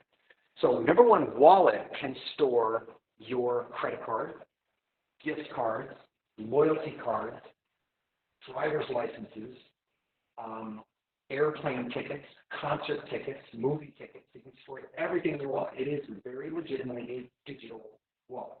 When you store your driver's license, that's what I want to talk about, because Arizona is one of the first states to allow this to happen. You are not just taking a picture of your driver's license and that becomes here and show you my picture. That's not what it is. Your driver's license, your digital driver's license, is the same as your digital driver's license. It can be scanned, like when you go to Walmart or Walgreens or anywhere else to get medication and they need to scan your ID, they can scan your app. When you get pulled over by a police officer, you can show him your digital driver's license. I don't have these physically. The same with airplane tickets. I don't know. I can't tell you the last time I had to print a boarding pass, or I see anybody with a boarding pass. You see them all on their phone, go up and go, and they get on and everybody's got a phone. That's the way you should do it. Way more secure, way faster, way simpler, way easier, just awesome. That's the only way you should have a boarding pass with a phone. How do you do that? The easiest way, and I don't use wallets for this, the easiest way is whatever flight you're flying, Southwest, whatever, download their app. When you buy a ticket, your ticket shows up on your app, and all it does is as soon as you want to get on the plane, you say boarding pass, because you can check in remotely, and boarding pass, and there's your and it's a QR code, and when you go, you scan it and get on board. Very simple. You never have to print again, don't have to work. I can't tell you how many people over the years I've known have gone to somebody's house just so they could get on the internet and print their boarding pass and check in early so they can get on an early boarding or whatever. And then they will stay up until like midnight at 12:01 so they can check in and get an early boarding pass, and you still got to see. So I don't know why you did that. Right. So that's one thing. So that's wallet. Okay. The second thing is Apple Pay, and I'm going to talk a little bit about Apple Pay because I'm a big fan of Apple Pay. I use Google Pay, but same thing. This is a digital payment. I can take out my wallet, and I can take out cash, and I can give it to somebody, and that pays for something. Not really secure. Easy to see, not really secure. That's why they came up with credit cards. Okay. Then I could use to put my credit card on, and they could come to return, and then they contact my bank, and they get my numbers, and they say, here, take the money, and here's the money. It's just like writing a check. Okay. Then you'll notice all cards are flat now. They got rid of those. Most cards, by the way, don't even have numbers on them flat. Then they said, now you're not going to get the chunk return, now you're going to swipe the little magnetic strip. The magnetic strip, just like a tape, transmits your card and your name and technically your PIN, but not really, to the computer. Very cool, simple way to do it. The problem is that computer could then copy or store that information. And now that's, So then they added this little chip. It's called an EMV. It's a European Mobile Verifier. EMV. I think that's what it's saying. I made it up. It sounds good. If you'll notice, that little chip in your card is virtually identical to the little chip that's in your phone, your SIM card. That's exactly what it is. SIM card. Okay? So when you put this in a computer, it's one of the PM sheet. It reads that little chip, just like the phone reads your card, says, this is who you are, this is what it is, except with an EMV, it is a virtual transaction code, so the machine doesn't see your credit card number. It gets a virtual fake number that says, we're going to process this transaction, it's going to be a secure system. The problem is you're still physically using a card. Well, now, take all of those methods, program your card into your cell phone, and then when I want to go pay, all I do is I pick up my phone, I go to one of those machines that has a little symbol, and it's the exact same symbol that's on your card. It's a little, almost looks like a Wi-Fi symbol. It's a little hand going up to the wired curved lines. And if it takes Apple Pay, it takes Google Pay. If it takes Google Pay, it takes Apple Pay. It's the exact same technology. There is a microchip reader inside your phone, and there's a microchip reader inside the little machine. And when I want to pay, I just simply I have to unlock my phone. I have to use a fingerprint or facial recognition, whichever one you use, and you go, beep, and I pay. I'm done. I walk out. I'm done. And the best thing about it is, number one, it is way more secure than your credit card because I know it's me using it because it has to be password protected. So I know nobody else can use it but me. I know I did that transaction because it tracks it through my Apple Pay or my Google Pay program. Okay? And it is not only secured and encrypted, but it's double encrypted because not only is it encrypted between my phone and the machine, it's encrypted between the machine and my bank. because you actually have to give your phone, Apple or Google, whoever it is, access to your banking information. It's not really just your bank, basically that you know it's bank, in order for that system to work. So it is the most secure way you can do it. If you've got the card that has the little tap to pay chip in it, one of the most unsecure, possibly unsecure programs you could ever use. And I don't know if you've ever seen the videos, it happens. If you have one of those chips and one of those cards that has that wireless, wireless tap to pay in your wallet, somebody could walk up behind you with something no bigger than a phone, most of the time it's actually a phone, and then just tap you behind you, and they just go in your credit card. It happens all the time, predominantly in Europe.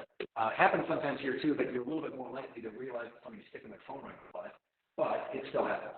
So that is why I say I'm a huge, huge proponent of Apple Pay. That is not to say, Glenn, or Tony, you have to set up and use Apple Pay and trade.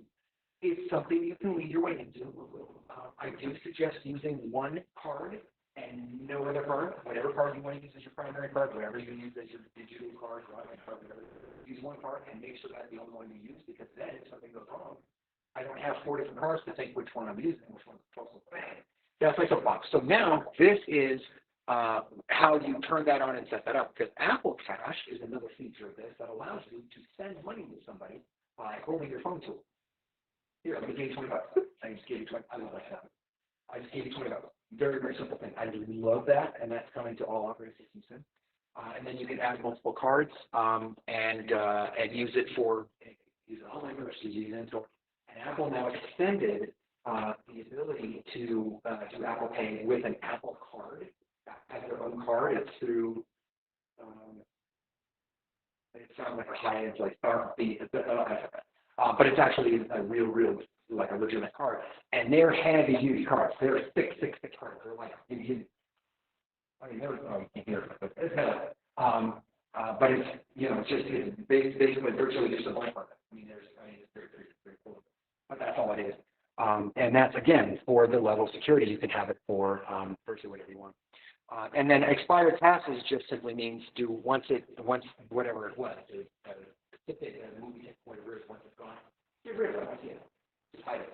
It stays in there so you have transactional history, but it just hides it.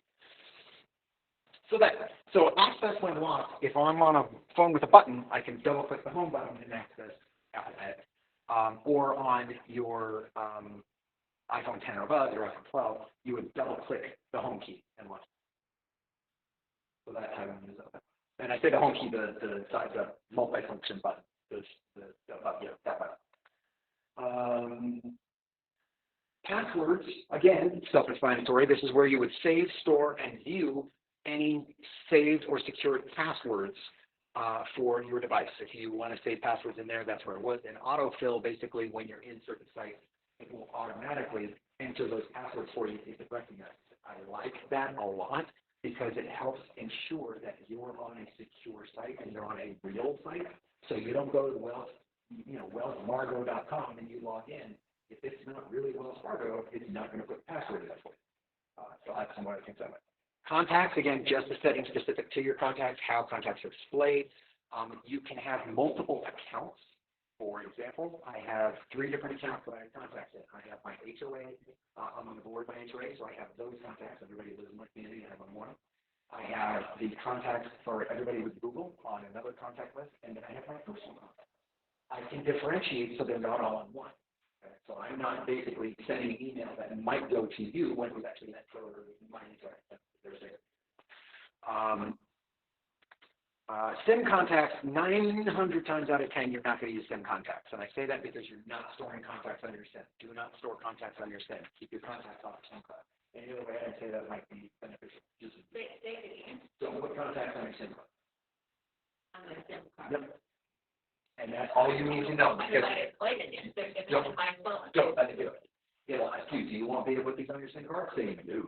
It shouldn't ever ask, but if it ever asks, say no.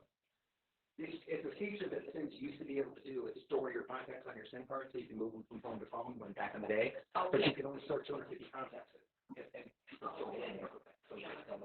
Don't even give it up. Calendar, obviously the settings for the calendar, how you, now this is a little bit different. You can say override the time zone. What that means is I am in Mountain Standard, okay? I go to New York, so my phone's calendar is automatically going to show me the time based on New York time. So here, an appointment starts at 10 o'clock. In New York, it's going to start at 8, right? Because they're ahead of us. No. Yeah. They're right. Or yes, okay. So I can override that, and I can say, when I go to New York, I want my calendar to continue to show up on Arizona time, not on New York time. But that doesn't affect my phone's time. That's the difference, right? So your phone's time is still current where you are. Calendar time is set. That's where you start getting really confused about time zones and everything else. I suggest leaving it. The notepad, the only thing I'll tell you about notepad, other than I really like it, is you can have multiple different accounts that notepads are saved to. So just be aware of that. If you have a Google account associated with your iPhone, you can have actually notes saved to your Google account. So they're backed up to Google, which means when you reset your phone and you log back in, your notes aren't there. Well, because they're saved in Google, not Apple. This is where you go to find out where they're saving so you can put them in where you want them to be. Reminders, again, this is just changing the settings for reminders, how you get reminded, where those reminders are being saved, again, which is not reading. I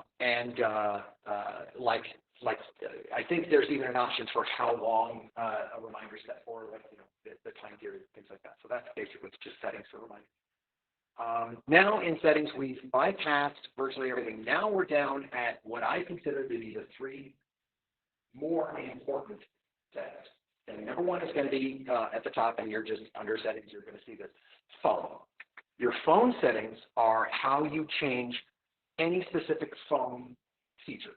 Okay? Number 1, Wi-Fi calling should be on. The reason I say that is by default it's off. That's the one I was talking about earlier, where you're able to make and receive calls over Wi-Fi if you don't have a strong enough signal. That's where you turn that on. You can do it in the cellular, but you can also do it in iPhone or phone.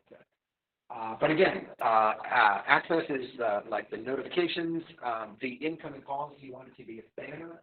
Do you want it to be a full page? Do you want it to just be a little dink in the upper right-hand corner? What do you want? And then announce calls. Again, you've probably seen some of these setting options in other screens or other setting options because they're in more than one spot. So I can change my notification settings for my phone, or I can go to notifications and go to the phone. So what's the difference? Virtually nothing. Virtually nothing. Okay. I would just say, for the most part, when you're doing something, go to the setting option for what you're doing. So if you're doing something on your phone, go to the phone and then change with your phone. If you're doing some notifications, go to notifications and you change. Doesn't mean that you can't do it in other places. And again, you can see where it says calls on other devices. We've seen that same setting under cellular, same thing. You can say silence unknown callers. That's a feature that says if you get a call that it's not, there's no caller ID to it, it doesn't ring. I like that. I don't let my phone ring if it's an unknown caller. Don't answer the phone because I don't want it to ring. I don't have to look at my phone and say, I'm not answering that. Just don't ring. So that should be turned on. That's your choice. That's your choice. If you would never, ever, ever, ever, ever answer a call from an unknown caller, turn that on. Your phone won't ring. Won't even make a noise. It'll still leave a voicemail, which I like, because if that happens, if it's somebody that is trying to call me that I do want, I'll still get a voicemail. I'll call them back. Nothing's so important that I can't get voicemail. That's all right. I like that feature.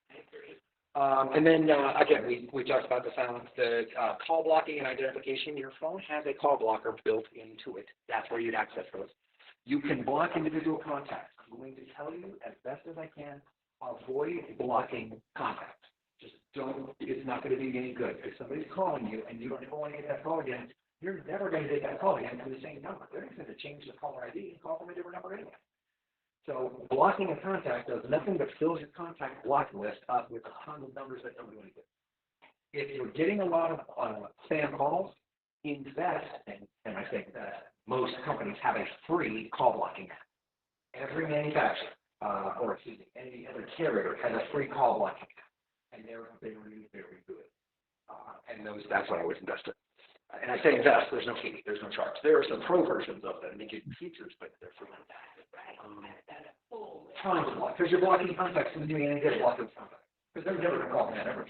Unless it's, some stalker that we know that they know you and they're always going to call that silly. And then call reporting is simply call reporting. Dial assist, that's the only other one in there that I would tell you about. automatically figures out the right international prefix for wherever you're calling. You can get into trouble with that because if you accidentally dial a number and it goes, oh, that's actually a Jamaican number, and the Jamaican code is 72. Oh, okay, that's a Jamaican code. Well, you just made an international one, just a phone call, and that's the thing.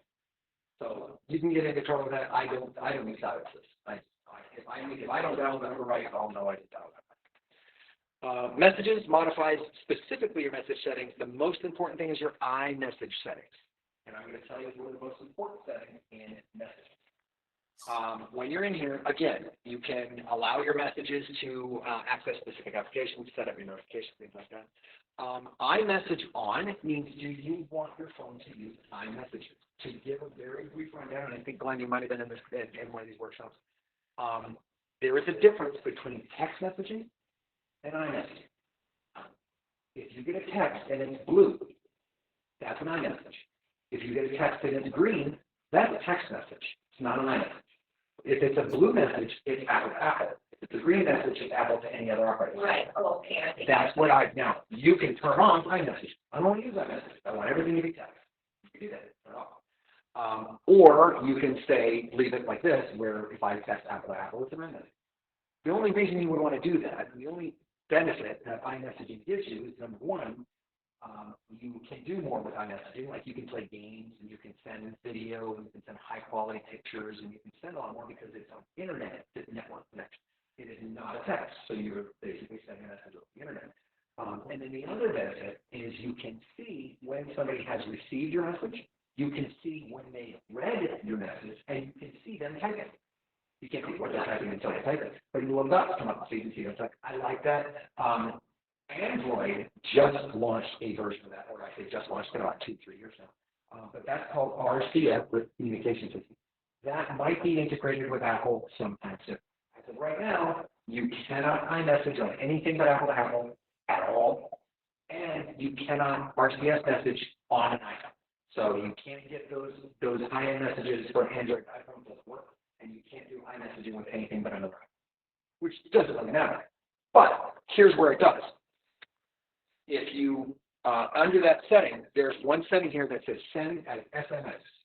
That should be on. Send as SMS should be turned on. The reason is if you are sending an iMessage and the iMessage doesn't go through for whatever reason, their iMessage is turned off, or they're not logged into their Apple, or they're using a different phone, or whatever. That automatically turns it into a text, which is a universal message that anybody can now see the one with the person you're sending it to. So, for example, I sent an iMessage to my friend in Washington. He's the only in Washington, D.C. He's the only one that I have iMessage with, and I sent him a message. And he didn't respond for 2 days, and it bugged me. He didn't know that he'd accidentally turned off his iMessage. So when I sent him an iMessage, he never got it.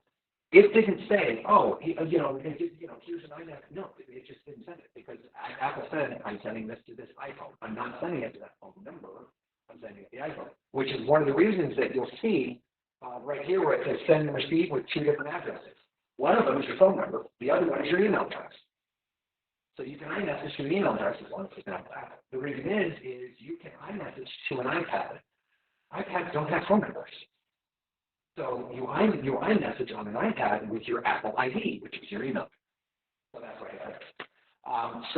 If I had sent SMS on, it would have said, hey, that iMessaging is not being delivered. Resend that as a text message, and then you'll get it. So that's why I say turn that on. I also say MMS messaging on, group messaging, if you want that on. Right under SMS, yeah.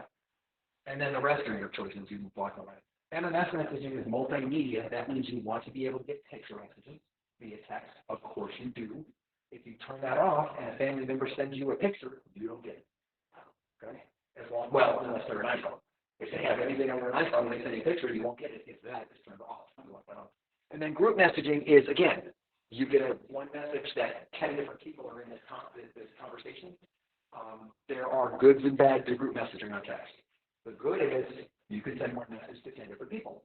The bad is every single person on there sends a reply and everybody else gets it. So your phone just goes, you get in this group and all of a sudden it's ding, ding, ding, ding, ding, ding, ding, ding, and your phone's just going on for an hour and a half because everybody's talking to each other. I don't care. You can't opt out of group text. So you can't remove yourself from a group text. You can remove yourself from a group iMessage. So if you're in a group in an iMessage, you can remove yourself. In a group text, you can't.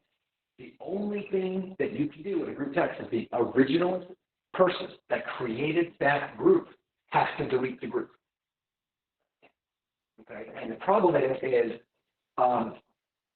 Joe creates a group of 10 people. Everybody on that group is getting messages. Joe deletes that group.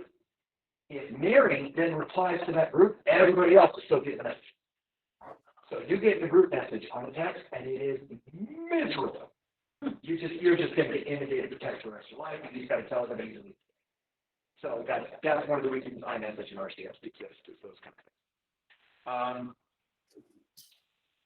Mentions are if you send an iMessage and somebody forwards that or puts your name in it as a reply. Sounds like Facebook when somebody likes your page or likes your comment, you get a little like. That's what mentions are. Do you want to be notified when somebody likes my I do that stuff to you, I say. Unknown senders, again, another thing I don't turn off because text messages, you don't get a whole lot of that unknown. But we're still in the message settings.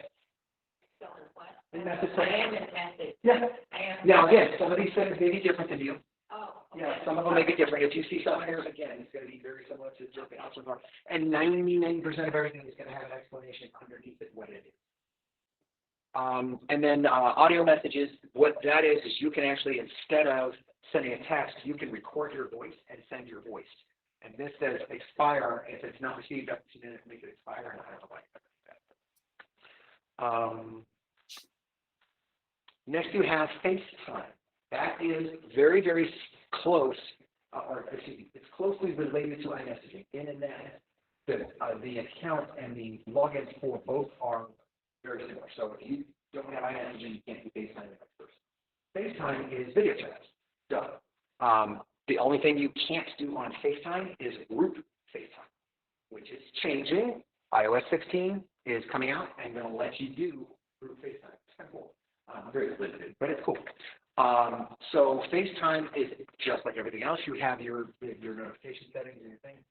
Do you want FaceTime to be on or off? If it's on, that means you can call somebody with a video, or somebody can call you. Your phone will ring differently. When somebody FaceTimes you, it is not a regular ring. It's a different sound. You can modify the sound. Notifications. But it is a completely different sound. And you can say, I want to be FaceTimed at my phone number, or I want to be FaceTimed at my email, or take one out. I blanked these out because that's my grandson's information, and I just didn't want to share it with everyone. I'm going to mute you for, I'm going to give me 1 second. I have to cough, and I don't want to cough in your ear. Glenn, hold on 1 second. Thank you so much, Glenn. So then you have Share Play. That's kind of cool. What Share Play does is, let's say I'm here and my friend's in Washington, D.C., and we want to watch a movie together. We can FaceTime and Share Play, and we're both watching the movie on our own devices and talking while it's just like we're sitting next to each other. So that's kind of a cool thing. I really like that because you can basically watch shows, music, and apps during FaceTime calls, and they're both on share screen, which I think that's neat. I really do. I have used that a couple of times. Automatic prominence, I don't know a lot about this, but it's basically saying that when you're speaking, it makes the person that's speaking their face get larger or get more predominant, like basically zooms in on. I don't use that kind of stuff. It's kind of cool, but yeah. Next we have Safari. That is your web browser. Again, this is just the settings for the web browser. Predominantly what you're going to use in here is of course, setting up whatever, specific settings that you want to do. Because in virtually every other application, program, or anything you guys have ever used other than Apple, the settings for the program or the app are in the program or the app. So if I want to change the settings for Internet Explorer, I launch Internet Explorer and I go to settings. Apple doesn't work that way. You have to go to the settings screen and go to the application settings in order to do that. So this is where you would go to do that. For example, do I want my pop-ups blocked? So when you get a pop-up on a screen, you can block it right from here. On most other programs, you do that from the application itself. Oops. What did I do? Oh, I don't know what I I didn't know I could do that. That was interesting. The next thing is your tabs. This is basically where do you want your tab or your notification bar to be, the top or bottom. You can make that adjustment. You kind of play with that a little bit and kind of find out what you like. Your cookie blocks, you can do that from here. The main thing you're going to do in here, though, is down a little piece, like 3 screens down, you're going to be in what's called clear history and website data. This is, as you would be familiar with, clearing cache and data. So you clear your cache, you clear your web history, your browsing history. People that do bad things always talk about if I die, clear my browser history. Because there's probably bad stuff happening there. This is where you go to do that. You can, and with specific websites, you can set specific requirements. Like if I go to this site, don't show me the mobile version of that site, show me the desktop version of that site. For example, if I go to the DMV or MVD in Arizona here, I go to the MVD, if I go to the mobile side of the MVD, it's horrible. But if I go to the desktop site of the MVD, it's very much easier to use. But on a phone, everything gets really, really small, and it's already, so there's trade-offs. That's why mobile mobile websites are designed the way they are, because they're designed to look the way they do on a phone. So on a desktop site, it's going to be designed for 16. So that's exactly what you would do then. Translate, again, settings for the translate application or the translate option. You can download multiple different languages that you want to translate to, or use the cellular data or no cellular data in order to translate. This is going to become much, much better if you do happen to travel overseas or if you speak with people of a different language that you don't speak. This is going to become much more prevalent soon, that it's going to be live translate. You could very legitimately talk into it, and once you stop talking, it repeats what you say in another language. They speak in their language. When they stop talking, it repeats what they say in your language. It's real-time live translate. Google did this a couple of years ago, but with their headset. So you could be wearing, like I'm wearing a headset right now. I could be speaking, and the person wearing the other headset is hearing me in Spanish or French or German or whatever. They're using that technology in the UN. The UN and a couple others. Anytime, if you notice when there's a huge conglomeration of people, they're all wearing headphones and you're like, they're just walking out the music. No, they have translators. Now they have AI and digital translators. So I see somebody talking, they're just immediately translated into a different language. I think that's cool. Until something says it's wrong, and then they said something like, my donkey just blew up. Like, what? The health settings, specifically to the health app, this is where you would put in any information specific to you about details, your medical ID information, and then data that you want stored through, like your watch. Predominantly, that's one of the major health devices that Apple's heading to, is your watch. But there's other ones. You can have like heart rate monitors. You can have sleep monitors that communicate with Apple, all sorts of things. The next section of settings is a little bit, we're almost to the end. I know we got about 10 minutes, so I'm going to run through really quickly. And all these are very, very simple. Music is very much just that. It is just the settings for music. Do I want to be able to use it when it's on cellular data or not? Do I want to show the Apple Music app or do I not? Do I want to show all my purchases in the library? That's back when you could buy iTunes. Which you still can, by the way. You can still buy iTunes, you can still buy movies and things like that. But because everything is pretty much streaming, there's really no need for it. Because you just stream it. You don't need to buy it on US data. It costs money, but so does buying it. I'd rather pay $10 a month than pay $1.65 a song. You know. So the cellular streaming, you can change it to be, do I want this in high quality and use more data, or do I want it to be in, CD quality and use less data? And if you are using a metered plan, that's when you make the determination. Photos, of course, this is to actually change your photo settings. So my iCloud Photos is where I'm going to store my pictures that are automatically going to go in there. That's turned on. Optimize iPhone storage. What that means is when I upload something to the iCloud, it deletes it from my phone, but it leaves a thumbnail. That's saving memory on my phone's storage because the actual physical picture is already back up on the internet. I don't need to leave the full-size picture in my trunk and keep one in my storage unit, because then I'm just weighing down both. No, just get rid of everything out of your trunk, but just leave a reminder of what it looks like. Then when you need it, pull it up. That's what that means. Could you?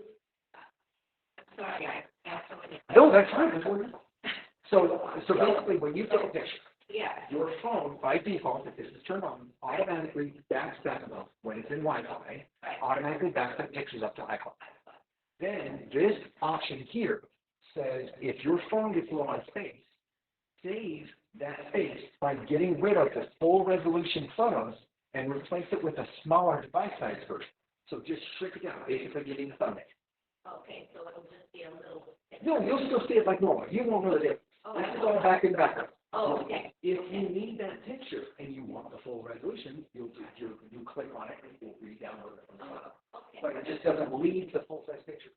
Like, for example, you saw the storage of this, it's 2.5 pictures. He's 3. Yeah. He took 47 pictures of my dog's nose, and this is the Kansas. Which, by the way, when you're taking pictures and you hold the shutter button by accident, Oh, yeah. it does burst mode. Yeah, I know. I saw that. You found that out. Your camera settings, obviously, is settings for the camera. These are how you would change the format, which is basically, do I want a square picture? Do I want a 3x5 or an 8.5 by, that kind of thing, the screen size, really is the format. And then the video that you record at. Now, what has become more and more important with video is not just the quality of the video. So you've got DVD quality. Okay, that's 720p. That's what DVD quality is. High def or Blu-ray is 1080p. So that's high definition. So a phone or a TV that has high definition is 1080p. The next level is 4K. So instead of 1080, it's 4220. So that's why 4K, 4,000 pixels per square inch. And that's what the numbers are. 720 is 720 pixels per square inch. 1080p is 10,800 pixels, excuse me, 1,080 pixels per square inch. And then 4K is 4,000 pixels per square inch. And then, of course, we have 8K. So more and more, the resolution is not as important. See, that's DVD quality, 720, and 1080 is high definition quality, Blu-ray quality. It's everything on a phone looks Blu-ray. You're really not going to get any, unless you're on YouTube and it's an old video and it's great. That's probably like 360 or something really, really old. But what you now care about is this FPS.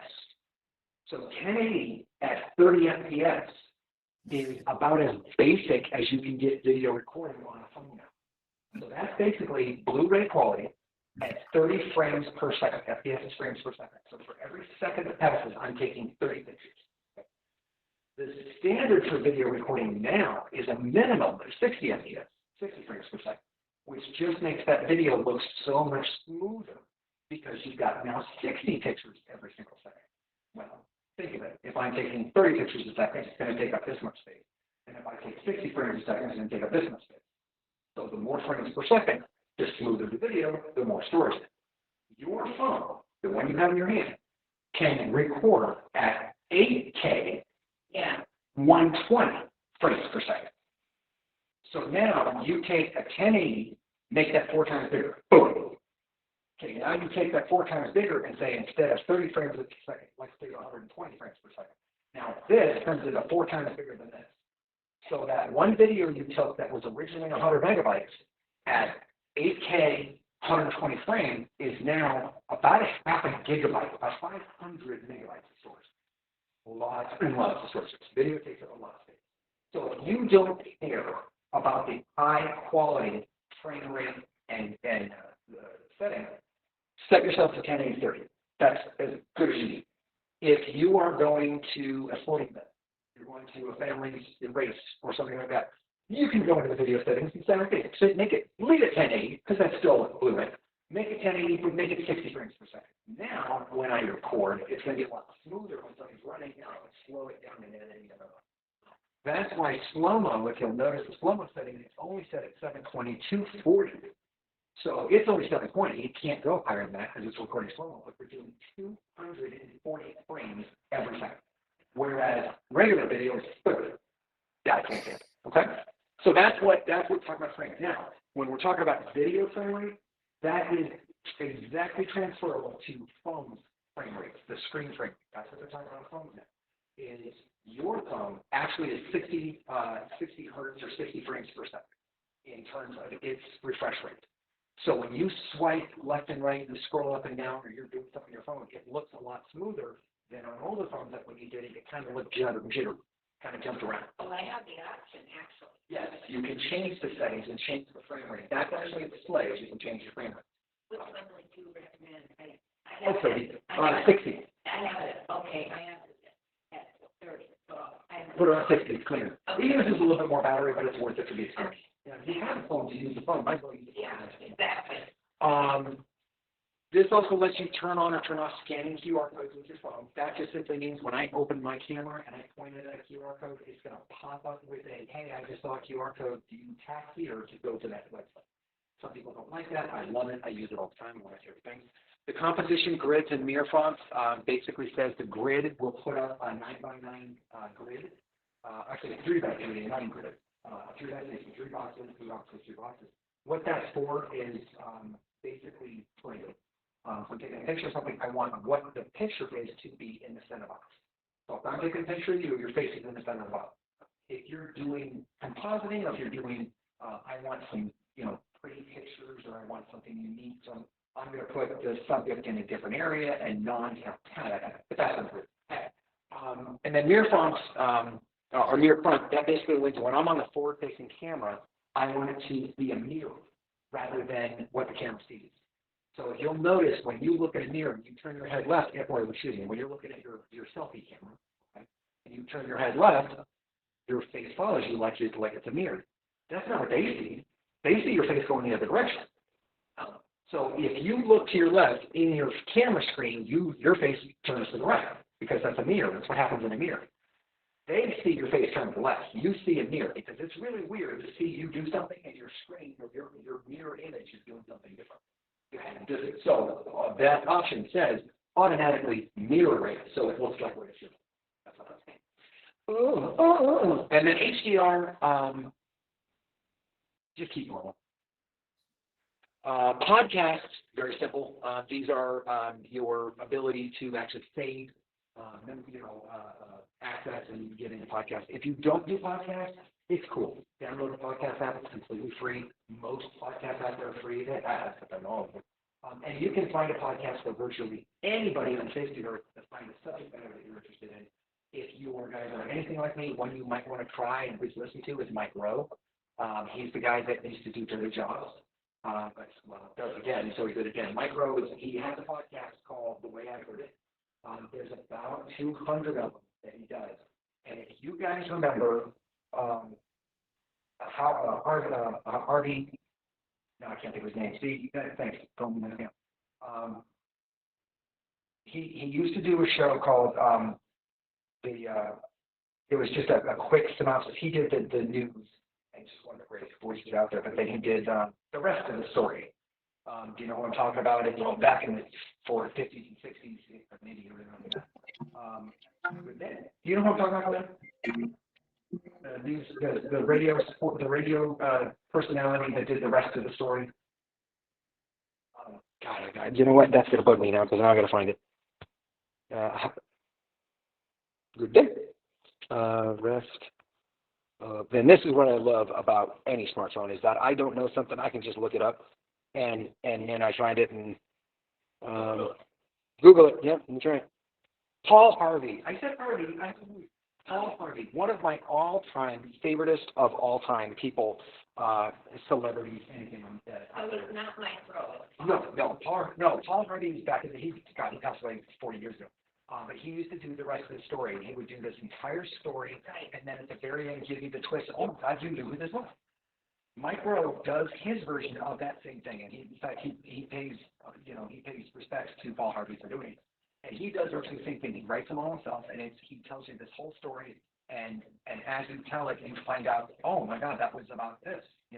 One of my favorite ones, and I'll kind of ruin it for you. He talks about this stuntman that was sitting on, or this stunt person on a movie that was sitting on the side of a river, and he would watch the main actor jump into the river multiple times and just never do it right. So finally, the stuntman did the exact same stunt, and the director loved it so much they cast the stuntman, and from that point on, the stuntman was doing everything as well as doing regular, right? And you go on, and he continues, and it turns out the stuntman was laughing. Was the dog Lassie. It was a dog that was on set just to do stunts for the main dog that became the main dog, and Lassie was a boy. That's the reason Lassie's hair was so long, is to cover up the fact that Lassie was a boy. Oh, my God. And that and he said, and that's his thing is as like you with the rest of the story, and that's the way I heard it. How do you spell Rowe? Is it R-O-W? R-O-W-E. Mike Rowe, yeah. He, up until maybe the last, maybe 5 or 6 months, he just did this little 6, 7, 8 minute, snippet editing. Just, and you could listen and read it, and I love his voice. And now he started to do, I'm talking to people and having conversations, and that's more of a, but anyway, check that out. That's in a podcast system. The next thing, Game Center, this is only if you, not only if you play games, but if you play games that do connect with Game Center, at this stage you're progress. You're playing a card game and you get a new phone and all my progress like card games phone. Not if you have Game Center and it communicates that. So it would say that version. That would be, unless you set it up, that would be like your player number, but you can edit that and you can change your nickname. And then when you're playing games that other people can play with, this is what games do. So certain games do too. The last thing is app settings, and this sounds silly, but this is every single individual app that's on your phone that did not come with your phone will have its own section for settings. So every single application, for example, if I wanted to change something with Google Photos, I would have to go to settings, go to the bottom of settings, and find the Google Photos, and go into settings for Google Photos. If I were on any other device, I would go to the application, open the application, and click on settings. Apple doesn't have that, it's in here. That's where it is. So that is where every individual app that did not come preloaded with your phone, the settings will be right there. For example, my poker games are right there. If I wanted to change the settings, so my poker games are right there. That is ironic because my grandson and I both share this game, so I have my poker right next to his toddler games and baby shark games. Right? I think that's kind of neat. And yeah, so that is settings. So that is virtually every single setting on your phone. Now, you may, as you go through, have seen other setting options that I didn't have or that I didn't show. That's because, again, my phone doesn't have the same settings and features that your phone has. That doesn't mean that it doesn't work, but as I showed you, most all of everything in there will have a brief synopsis about what it is.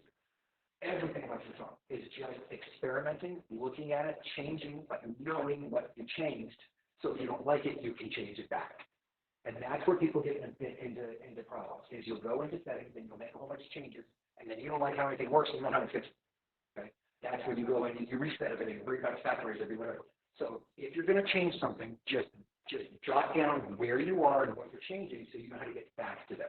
And that's the neat thing about Android, or about Apple specifically, is no matter what screen you're in, as I showed you, what screen you're on in settings will be on the top of the settings screen. So I'm in the main settings. That's the main screen. I'm in settings. Okay. If I'm in any of the other setting applications, now I know. Well, see, this won't even show games at the top because games. But whatever setting I'm in, whatever screen I'm in settings again. I know exactly where I am right from the top of the screen. I'm in the camera settings. I know that just by looking at it. Because you can be in a specific screen in settings and leave settings altogether, get out and go to your home screen. When you go back into settings, you may still be in that same screen. It doesn't start back at the beginning all the time. If you ever need to get out of where you are, because I can hit camera, then I can do mirror, then I can do this, and I can actually be 4 or 5 levels down in the screen, and I don't know where I am. No matter where you are, that will tell you, number one, back up, and it will tell you what screen you're going to back up to.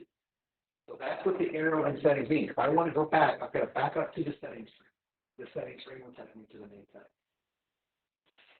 And then the last thing I did it again.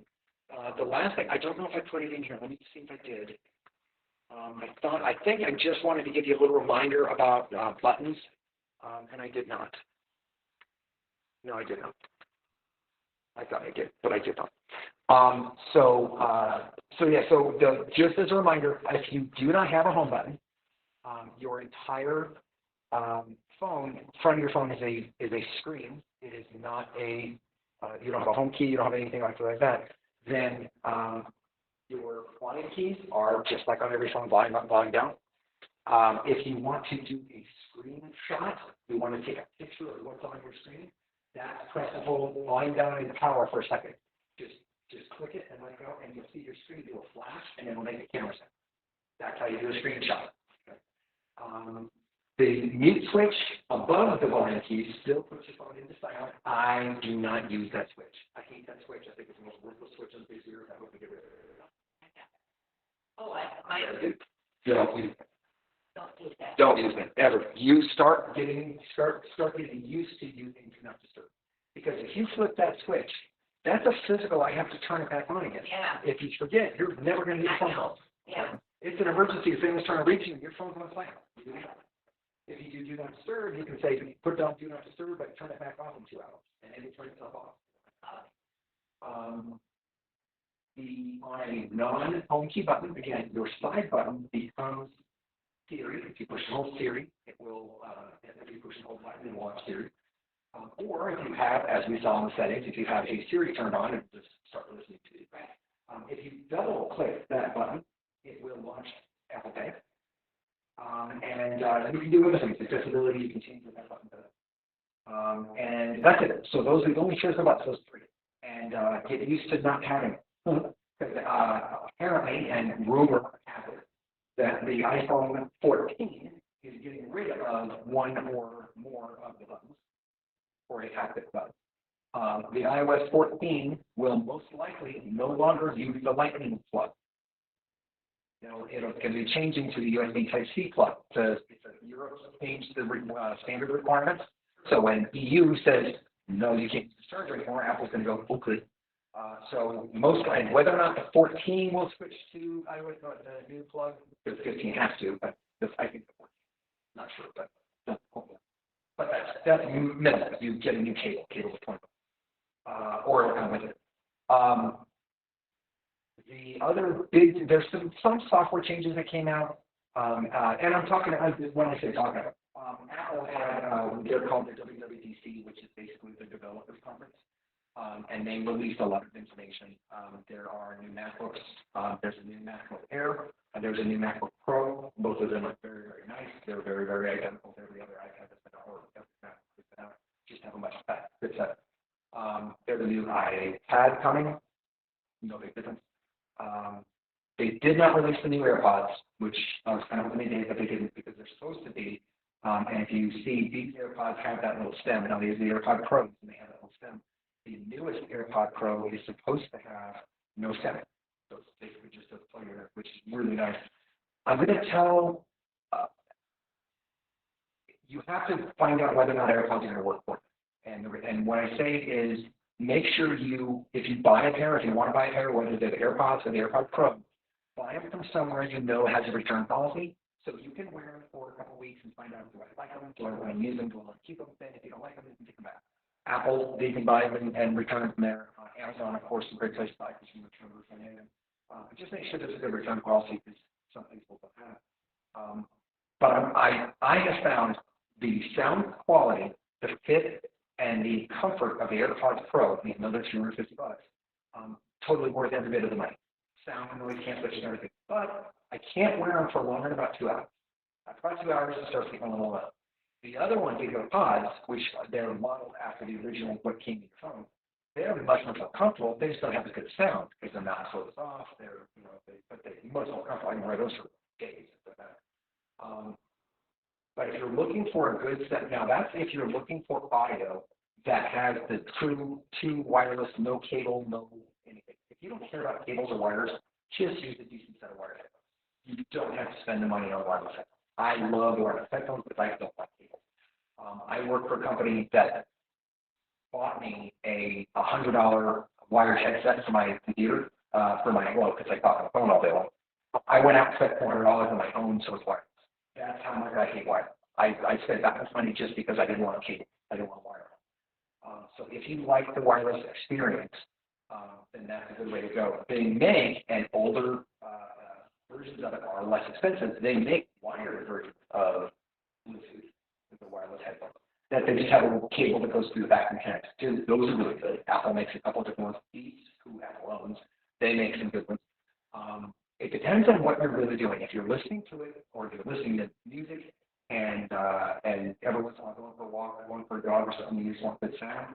A decent set of headphones is fine. Audiophiles and freak boys will know the difference between decent sound and high-end sound. I'm not even one of those. The best sound I've ever had is coming out of standard headphones.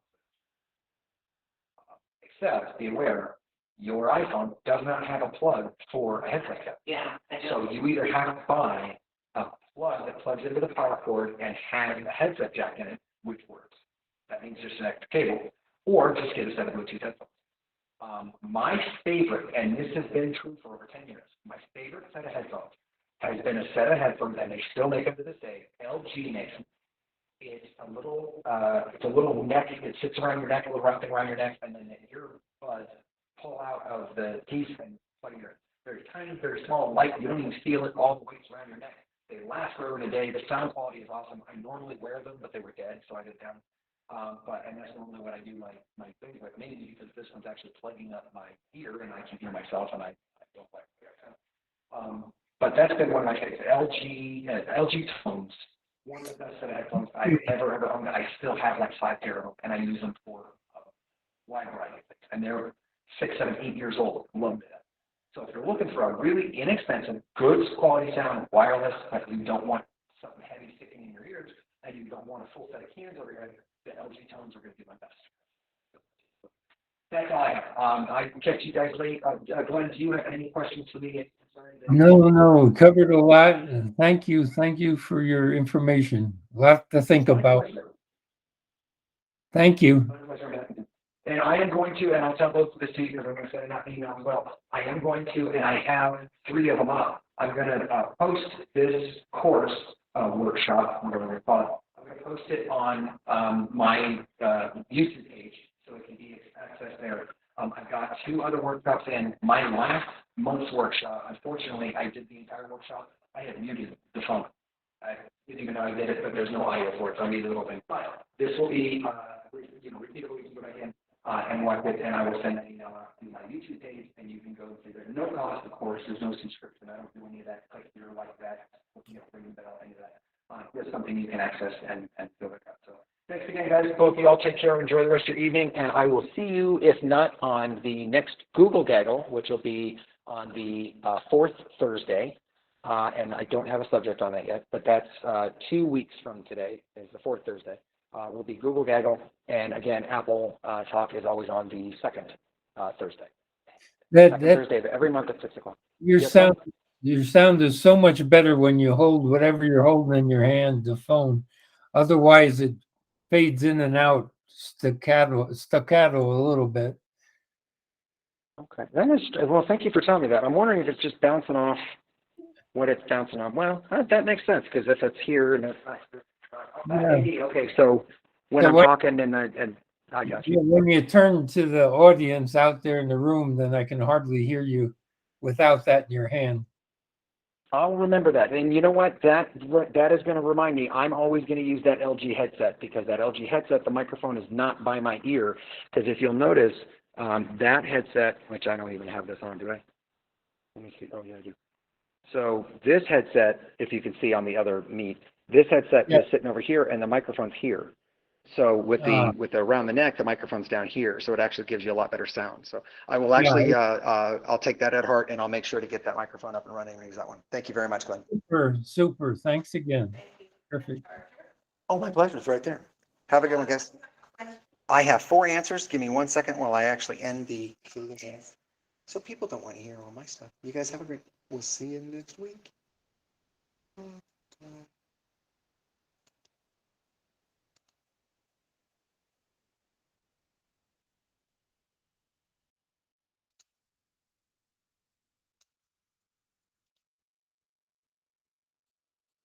Stop it. Oh, there we go.